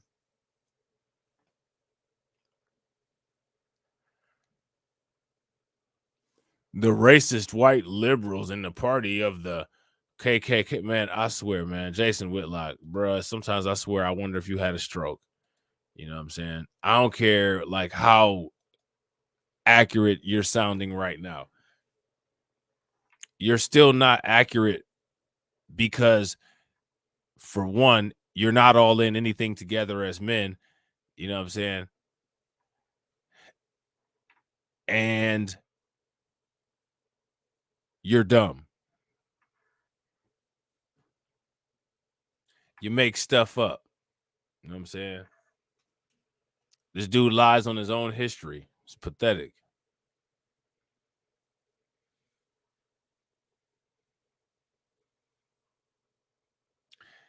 I don't think it's black conservatives' responsibility to save America. And if you're not prioritizing your energy with what your responsibilities are, then you're not of any use, at least to anybody over here. It's not our job to save America. It's our job to save ourselves. That's what America's got a military for.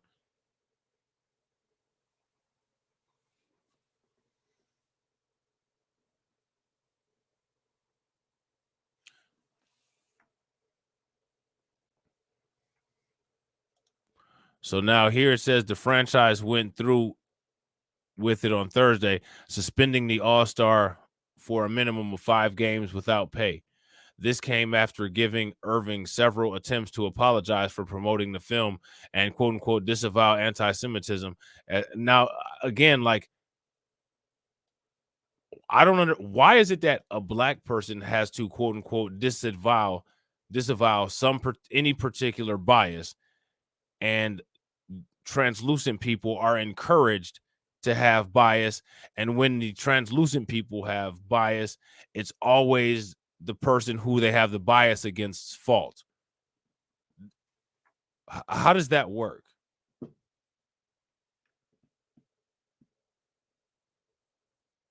Oh yeah, you already know it. That's a media tactic, Freedom Queen. That's why they're doing that.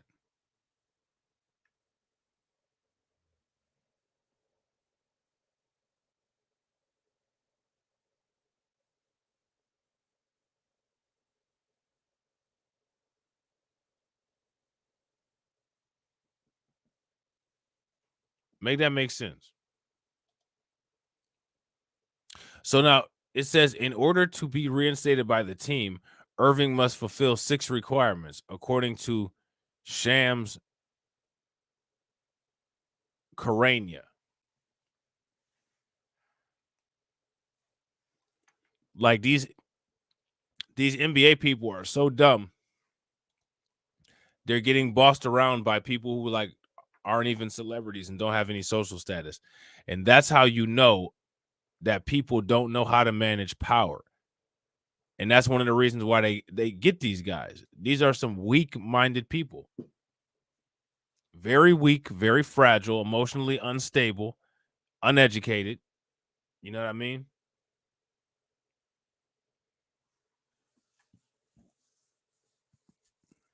So that's why you see what you see.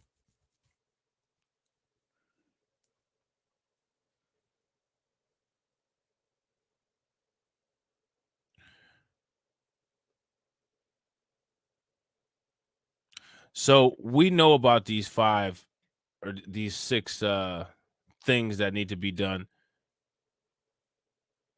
Have you guys ever seen something like this where somebody says you need to do all 6 of these things?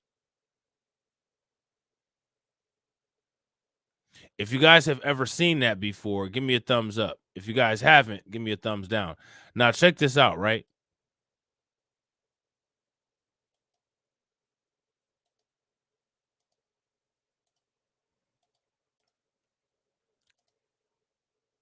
All Kyrie Irving did was restate it, was retweeted. Amazon is actually distributing it all over the world and getting paid for it.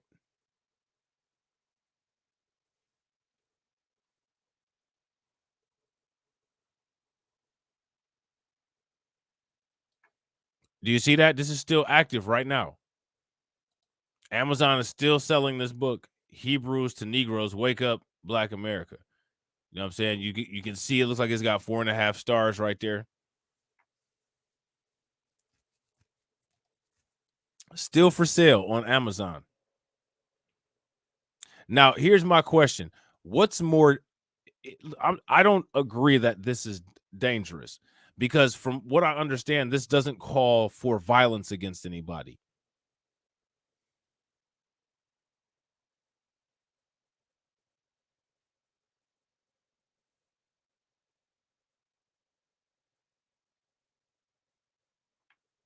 So make that make sense.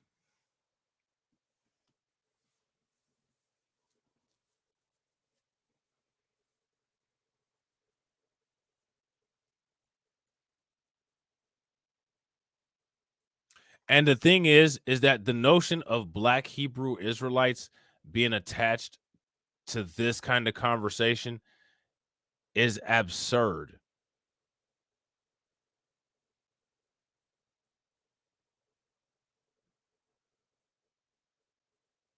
So why the ADL and other people keep bringing it up is a media tactic.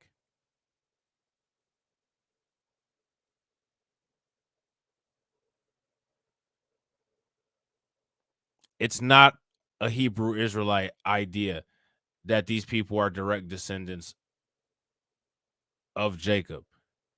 It literally comes right out of the Bible. It's a biblical idea. It's not a Black Hebrew Israelite idea. The Black Hebrew Israelites are doing literally what every other religion does that is related to Abrahamic religion, interpreting the Bible. And I find it fascinating that the one religion that doesn't deal with the Bible is the one religion that has a lot of problems with this.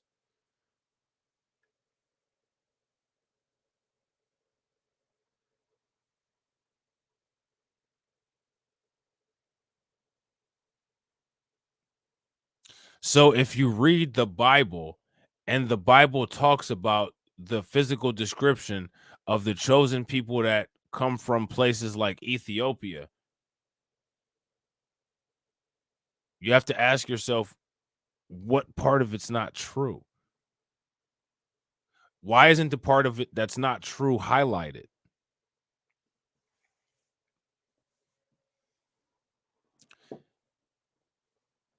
Now, what I want you guys to do is pay very close attention how they're working hand in hand with WS, because WS over here is working to erase Black history through CRT. Slavery didn't happen. We're all created equal.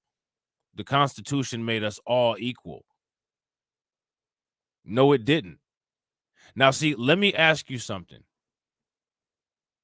How is this hate speech, right? The same group of people that's honest and tells an honest depiction of the formation of the country and says, in this country, we aren't crap. We're not chosen people for anything except for abuse here in this country. And it goes back to the Constitution, right? So in one instance, people are admitting how down bad they are. But then the other, they admit to their biblical truth. So it's not like this group of people here is going around saying that, saying things that doesn't make sense.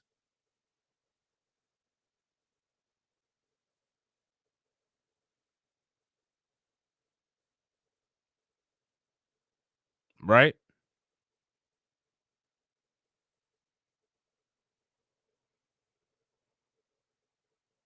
So somebody make that make sense. Everybody else is allowed to have their own interpretation of everything, but you have to do exactly what you're told. Now, my question is, why is that? And why is it that all of these people are so hell-bent on erasing your history? Why is it that all of the Chads who say we're all in this together as men, and there's this one group of people, once you go home from your little Jaeger drinking fun day with your buddies, they're plotting behind your back to erase your history out of school. But most black people that, you know what I'm saying, hang out on that side of the fence are so buck broken and stupid, they'll actually lead the charge because they think it'll get them that much closer to their friends, until their friends decide to do something stupid like, hey, you know, back in the day when we were growing up, we used to play this game called Drive the Four-Wheeler into the oncoming traffic. I want you to try it first. You know what I'm saying? And then, you know, of course, because the black person hates themselves and literally do whatever they're told to, you know what I'm saying? They'll just drive the four-wheeler right into a semi, you know what I'm saying? And, you know, Chad A and Chad B are laughing and nobody goes to jail because it looks like a suicide. You know what I'm saying?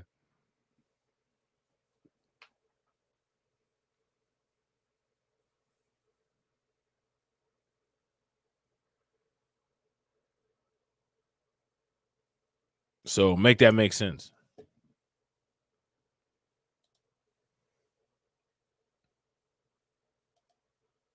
Does that make any sense? Make that make sense. I mean, that's literally what these people do. You know what I'm saying?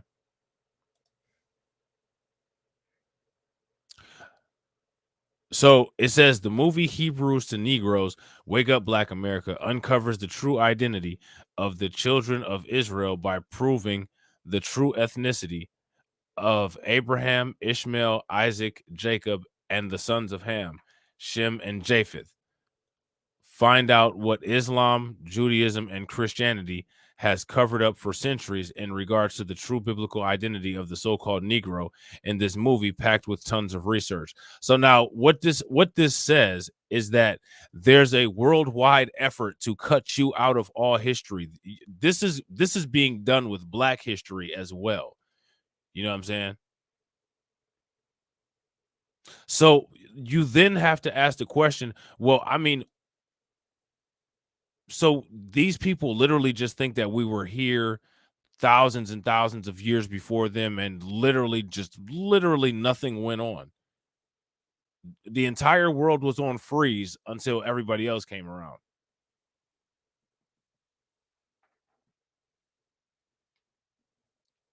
Make that make sense.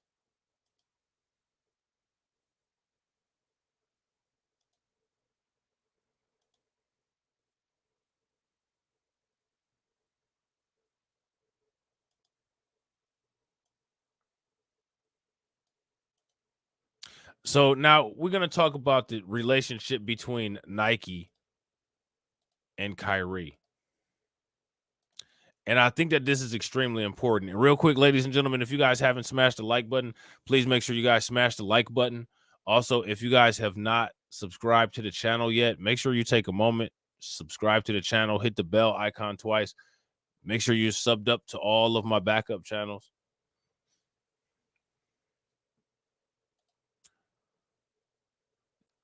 Can they drop him? Or they can drop him. Reality of Irving's import to Nike. They can drop him. So this is an article that's put out, even though they know that boycotting isn't going to be that effective.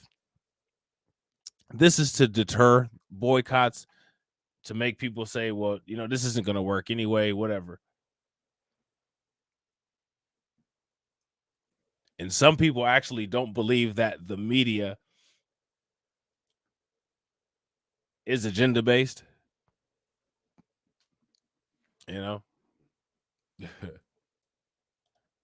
So now here says Kyrie Irving's relationship with the athletic apparel giant has been lucrative, but his recent post about here we go, an anti-Semitic movie has led the company to suspend its dealings with him. So again, What is the moral authority that continues to just repeat that this is anti-Semitism? And my question is, does anti-Semitism weigh more than anti-Blackness simply because these people are somehow having a claim to being chosen people?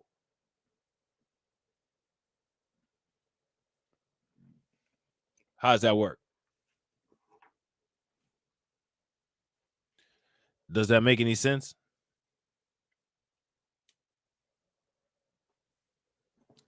See, because to me, that doesn't make any sense. This, to me, tells me everything that I need to know. And everything that I need to know is that what this is saying is that we're not to be acknowledged in any history.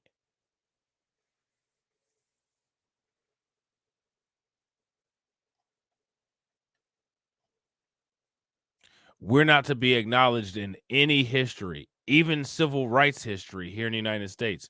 We're not to be acknowledged in any of it.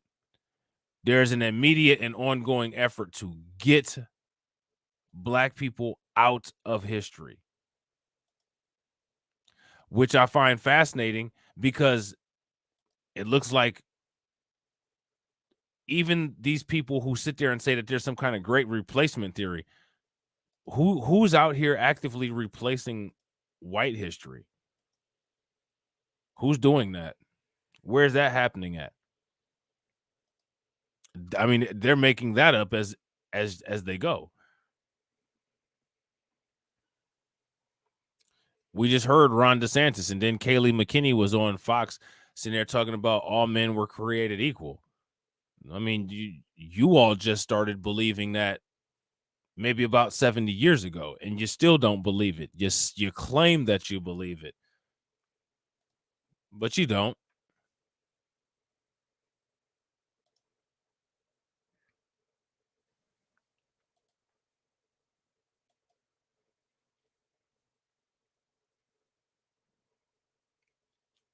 So these are the questions that we need to be asking. So now another thing that we're going to do is that what the Democrat media is going to do is they're going to triangulate this. And what they're going to start doing is they're going to start coming up with these narratives of quote unquote far right Black men. And they're going to use Kanye and they're going to use Kyrie as the face of it. That's one of the reasons why they led off with that article about Killer Mike talking about quote unquote politically dangerous. Once they've done that, they're going to use that to get rid of all of the Black media channels and start striking them as aggressive hate speech, which is one of the reasons why people need to start getting their own platforms.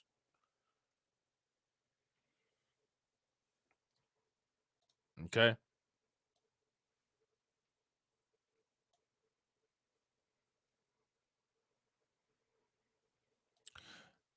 So now here it says Nike is facing plenty of challenges this year.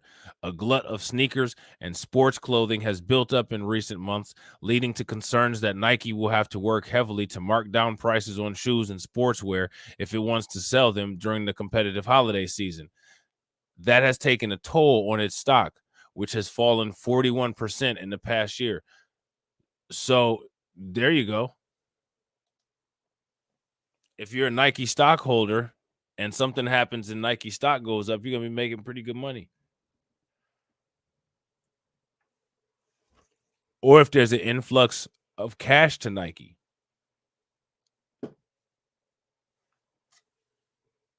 Yeah, I agree, DJ Elmo. Fear of genetic annihilation drives their obsessive compulsive disorder. I would add a little bit of paranoia in there too. You know what I'm saying? I would add a little bit of paranoia in there.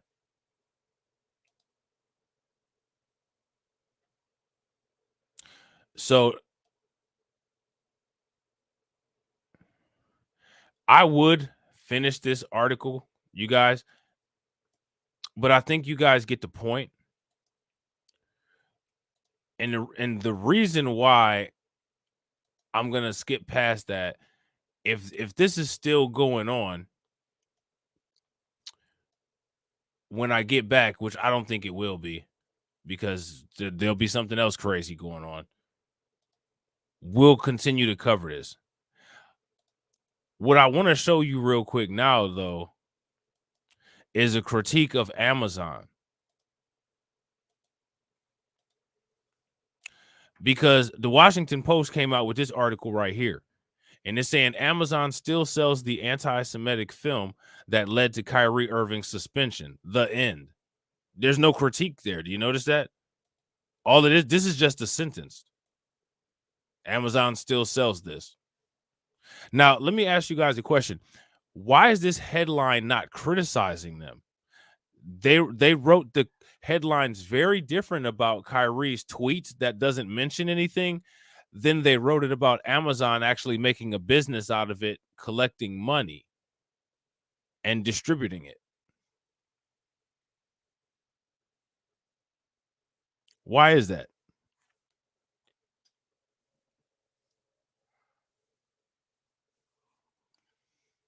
Does that make any sense?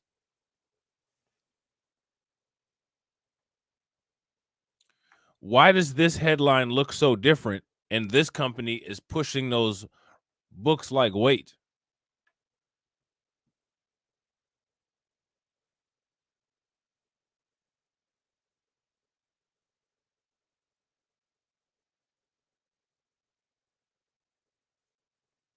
Make it make sense. So now here it says the Brooklyn Nets last week suspended Kyrie Irving for promoting a quote unquote anti-Semitic documentary book on social media, and Irving has apologized. So now again, what I find fascinating is that the media keeps repeating that he promoted it. And in his first interview about this topic, he said that he didn't promote the book. He also said that he felt that some things about the book weren't correct. Now, you know what I find fascinating? They didn't ask him, well, what is it that you think isn't right?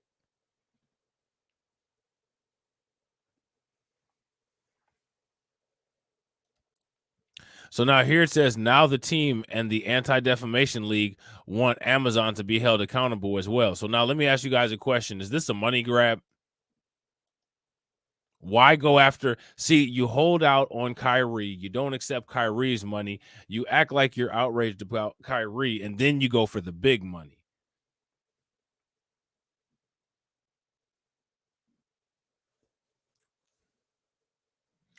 Then you go for the big money. Amazon will be a big payday, man. That's a lot of money. The ADL sent a letter to Amazon on Friday on behalf of itself and the Nets, asking that the virulently anti-Semitic book and related video either be removed from the platform's marketplace or come attached with context that explains why these works are problematic. I mean, I don't understand why the ADL doesn't just provide that if they feel that way.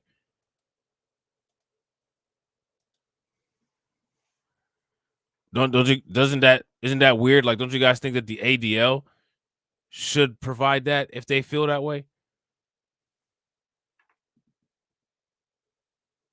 So now the reason why I ask these questions, guys, is because the strategies and the questions that I ask are things that I think that we should work on doing and work on pumping out with our voice in order to be heard about these kind of things. Because if you ask me, the current situation, the current methods, the current things that people are doing, like, they're not working.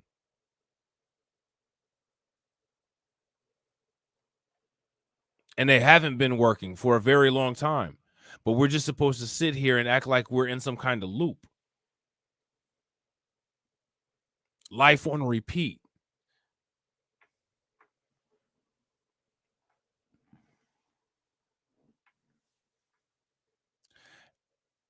I gotta agree, DJ Elmo. If you guys agree with DJ Elmo, the ADL is acting like thought police, give me a thumbs up. If not, give me a thumbs down.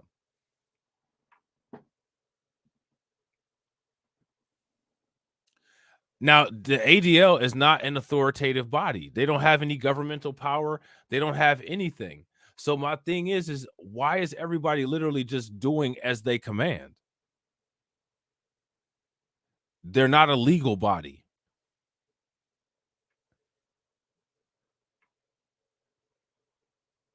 Get that book off of there. Okay.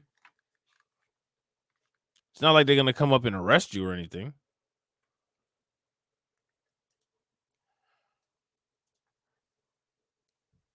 So my question is, what are people scared of? What's everybody scared of?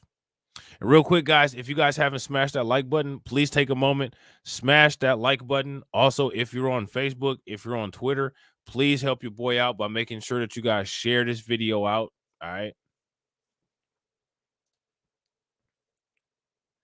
Now, here it says the book and the film are designed to inflame hatred. Now that it was popularized by Mr. Irving, it will lead directly to the harm of this particular community, said a letter, a copy of which was seen by the Washington Post. How is it designed to inflame hate?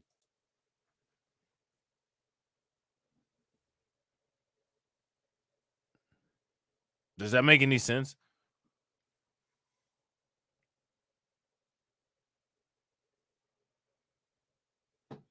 What makes their word law is what I'm trying to figure out. Does anybody have that answer for me? How does someone's word just simply become law? How does that work? What does that look like? What does that process entail? Where, see, now, here's what I find fascinating. And I'm disappointed that I don't hear people asking this question, right? You guys all hear about that term, and it's people that always say, quote unquote, the deputization of WS. People deputize themselves. What I don't understand is why people don't talk about the deputization of this, the deputization of the ADL, the deputization of these corporations and organizations against certain people. Let me ask you guys something. Can you guys give me a list of companies that have behaved in a way where it seems like they're regulatory agencies or they're deputized and they're simply just another company, simply just a think tank, simply just there? If you guys know some instances of companies like that, let me know. Let me know in the comment section. So this says these views aren't any different viewpoints on history. They are outright anti-Semitic hate. They amplify longstanding anti-Semitic tropes about Jay power and greed and claims that Jays control the media. Again, now my question is, a book that's trying to prove lineage, why would they be discussing greed and the media?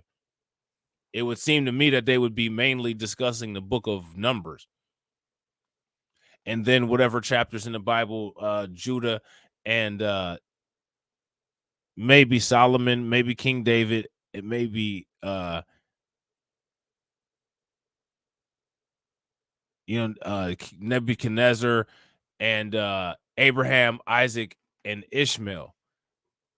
I don't understand why, if this is a book that's talking about lineage, they're not really going to be doing too much talking about these people other than their lineage.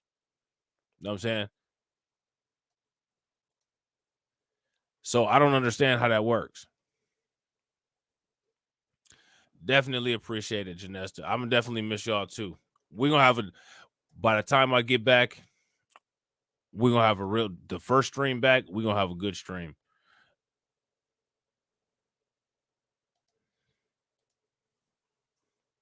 We definitely gonna have a good stream, that first stream back. And then when I come back, I'll be able to stream more often too. You know what I'm saying? I'll be able to stream more often. And make sure you guys subscribe to my backup channels too. You know what I'm saying? The backup channels is stacking up. You know what I'm saying? They stacking. I gotta make some more crime videos. I got all kinds of videos I gotta make.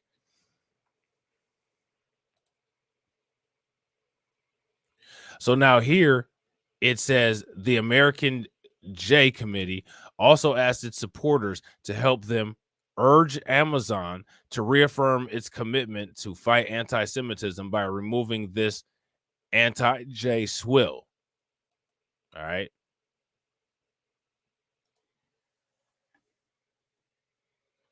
So pay very close attention to this.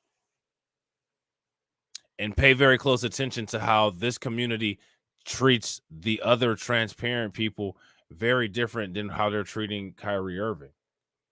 Because I showed you guys an example of where Marjorie Taylor Greene said some many different statements that were construed as anti-Semitism, and she works for the government, and nothing happened to her. She might have lost a Twitter account.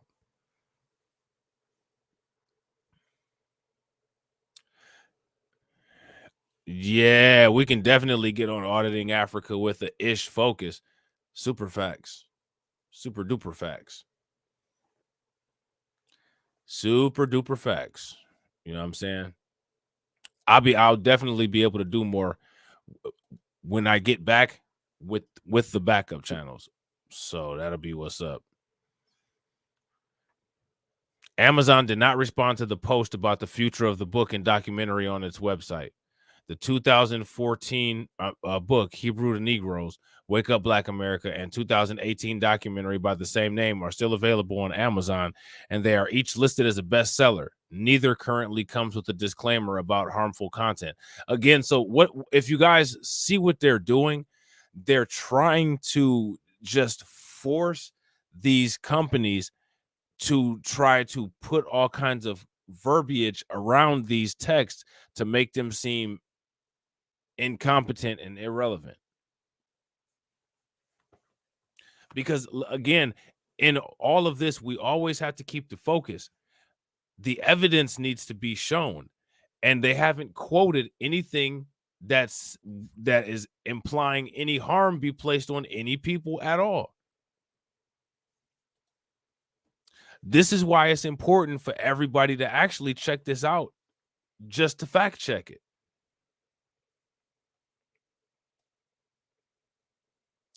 People need to check it out just to be on the safe side.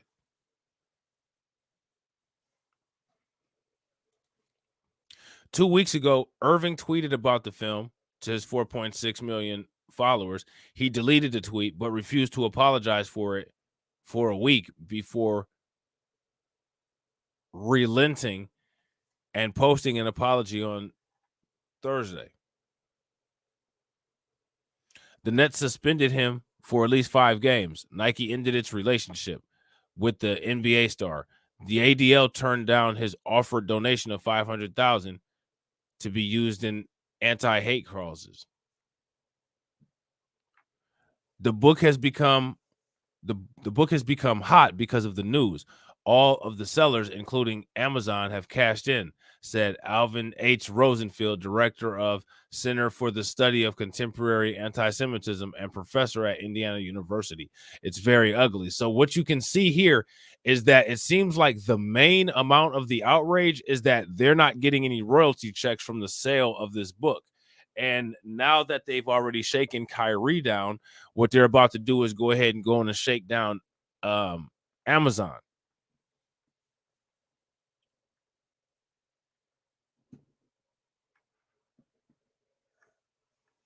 Now they're going to go ahead and grease them pockets from Amazon.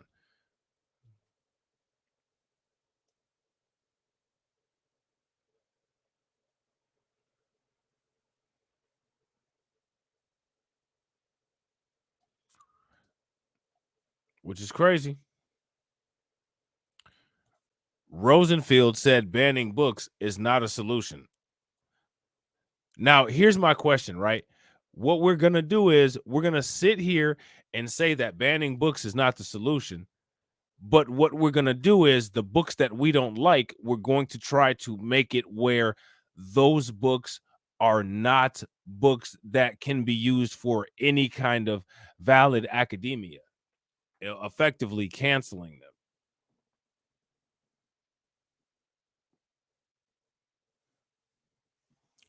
That's what we're doing. He believes Amazon could continue selling the book with a disclaimer that clearly outlines this nature. So what he's trying to do is, again, he wants to continue cashing in on the book. He just wants to cash in on the book and delegitimize it so nobody takes it serious.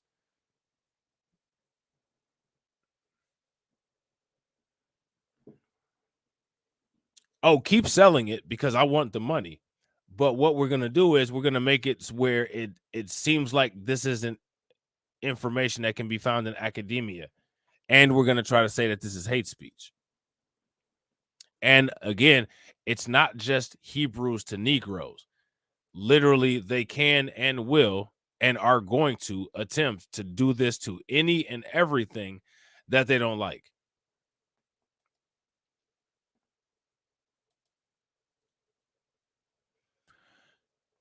So now here it says he added that Amazon should donate its profits from the book and the documentary to organizations that fight hate speech. Let me guess, J-Ran organizations. I got a great idea. You should just give me all your money.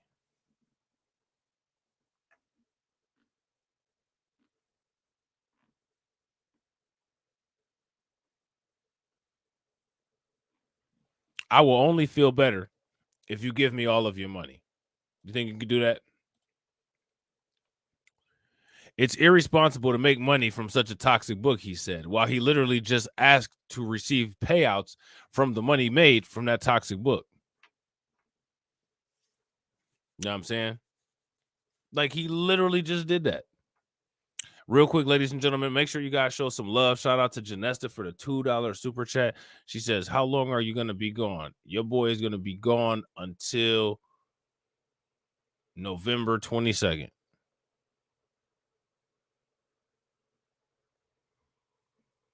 November 22nd. And I know as soon as we get back, TD going to be like, let's record. Let's record or go live. I don't know if you guys have Clubhouse. If there's anybody in here that's watching that's got Clubhouse, I'm on Clubhouse. I haven't used it in forever though, but I'm on there. Carlton says they're trying to tinfoil Kofi Ron Dalton by adding a disclaimer to his work. Right. Not only are they trying to discredit the work, they're trying to discredit him. They tried to do that to Dr. John Henrik Clarke. So pay very close attention. It's okay for these people to have an exclusive claim, but notice every claim that we have that's supposed to be exclusive is not exclusive. As far as I'm concerned, we can consider ourselves our own kind of chosen people. We were chosen people that were from Africa.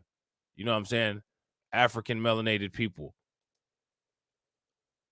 Because Africans came out of Africa. And then over time, as a result of anti-Black racism and African coons, we ended up becoming foundational Black Americans. And there was already tribes that lived here in the United States. No. Everybody in the world came out of Africa. The whole human race came out of Africa. No, they didn't. And as far as I'm concerned, anybody, any type of pseudoscience academia that says that anybody other than Africans came out of Africa, that's anti-Black racism. I'm going to apply the same rules to everything else.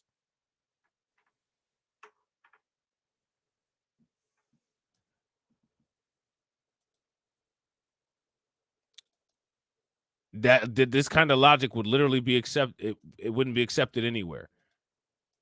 Notice how everybody else is very, very territorial of their whatever little thing it is that they claim to. You know, white people, you know what I'm saying?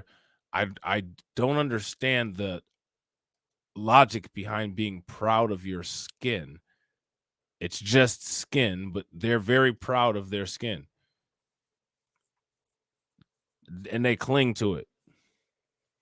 I don't really think that we value our culture as much as we should. You have these people that literally value something like skin, which is nothing unique. It's something that literally every single person on the planet has skin. And that's like literally like these people's gold.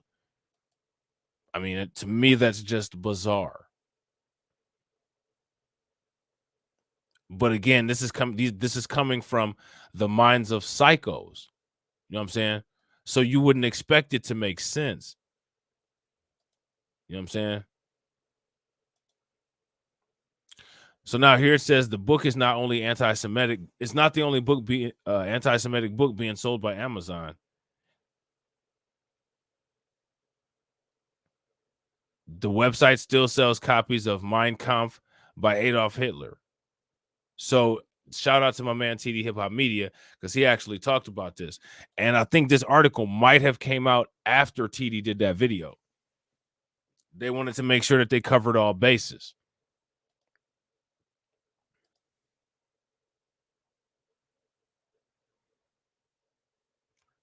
So again, now here it says the ADL tabulated 2,717 anti-Semitic incidents throughout the U.S.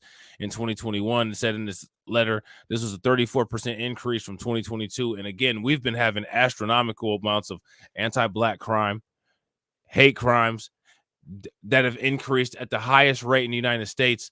Still no hate crime bill. So my thing is, what we need to do is we need to create an organization that's similar to the ADL, and also make it a secondary mission of that company to protect us and other people from the ADL. I told you guys before we even talked about this topic, we had went over something, and I warned you guys. I was like, the ADL, they're not our friends. And so now here it is, you know what I'm saying? We see this come to fruition. You know what I'm saying? So I don't think that this article has any new information. And I think that we've been looking at all of this stuff for the most part pretty thoroughly all week. So I think that everybody should have a good understanding of it. And I hope that everybody understands why I don't think that a boycott at this moment is the most effective thing. Now, I'm not telling everybody to go run out an influx and buy a bunch of Nikes. I'm not saying that. What I'm saying is that I don't know what the end results of a boycott are, and I don't know what those results are going to do to contribute to the collective goal of world domination. I don't get it. Unless this factory, you know what I'm saying? Unless these factors of production lead us to gaining more resources. You know what I'm saying? The boycott would have to lead us to gaining some kind of resource, or lead us to gaining some kind of good service or factor of production, or some kind of unit of empowerment. And I think that that should always be the criteria that we use to say, is this a good idea or not? Like I said, I think if we had a different arrangement where there was a little bit more power, we'd have a little bit of flexibility and a little bit more targeting and guidance, that we could weaponize a boycott in an effective way that actually would give us some kind of power, some kind of empowerment, some kind of tangible result. You know what I'm saying? I think we need to come up with an anti-defamation league of our own. We need to come up with anti-Black racism protection board. And I think honestly, we need to study each and every culture, each and every single one. And in those cultures, we need to magnify their anti-Blackness and highlight instances as it occurs in each of those communities, and put out press releases about it. They can get upset, and it doesn't matter. They can get even more upset. You know what I'm saying? So, ladies and gentlemen, players and pimps, you guys been rocking with your boy for 2 hours and 30 minutes. Man, you guys went ham on the super chats. Shout out and thank you so much. They are definitely appreciated. You know what I'm saying? Each and every one of y'all, I definitely appreciate you guys coming to the streams. I hope you guys enjoy it. I hope you get something out of it. I hope it inspires you to come up with more and better effective ways than what are going on now. Because if you ask me, what's going on now is not what needs to be going on. What's going on now is life on repeat. And a lot of people just make money repeating with no results. And my incentive is I want to see results. I don't know anybody who wants to grow up or to have their kids grow up in a world like this. You literally have all these other groups of people, you know what I'm saying, attacking your legacy, attacking your integrity. No one needs to live like that, especially great people. Great people do not need to live like that. Great people need to live great lives. And we're not going to live great lives while we have people attempting to harm us at all times. So we got to do what we got to do. And if that means get dirty, then that means get dirty. So they make showers for. So with that being said, ladies and gentlemen, you guys have a good night. And first day back, Black Light Revelations 1 will be streaming on. All right? Peace.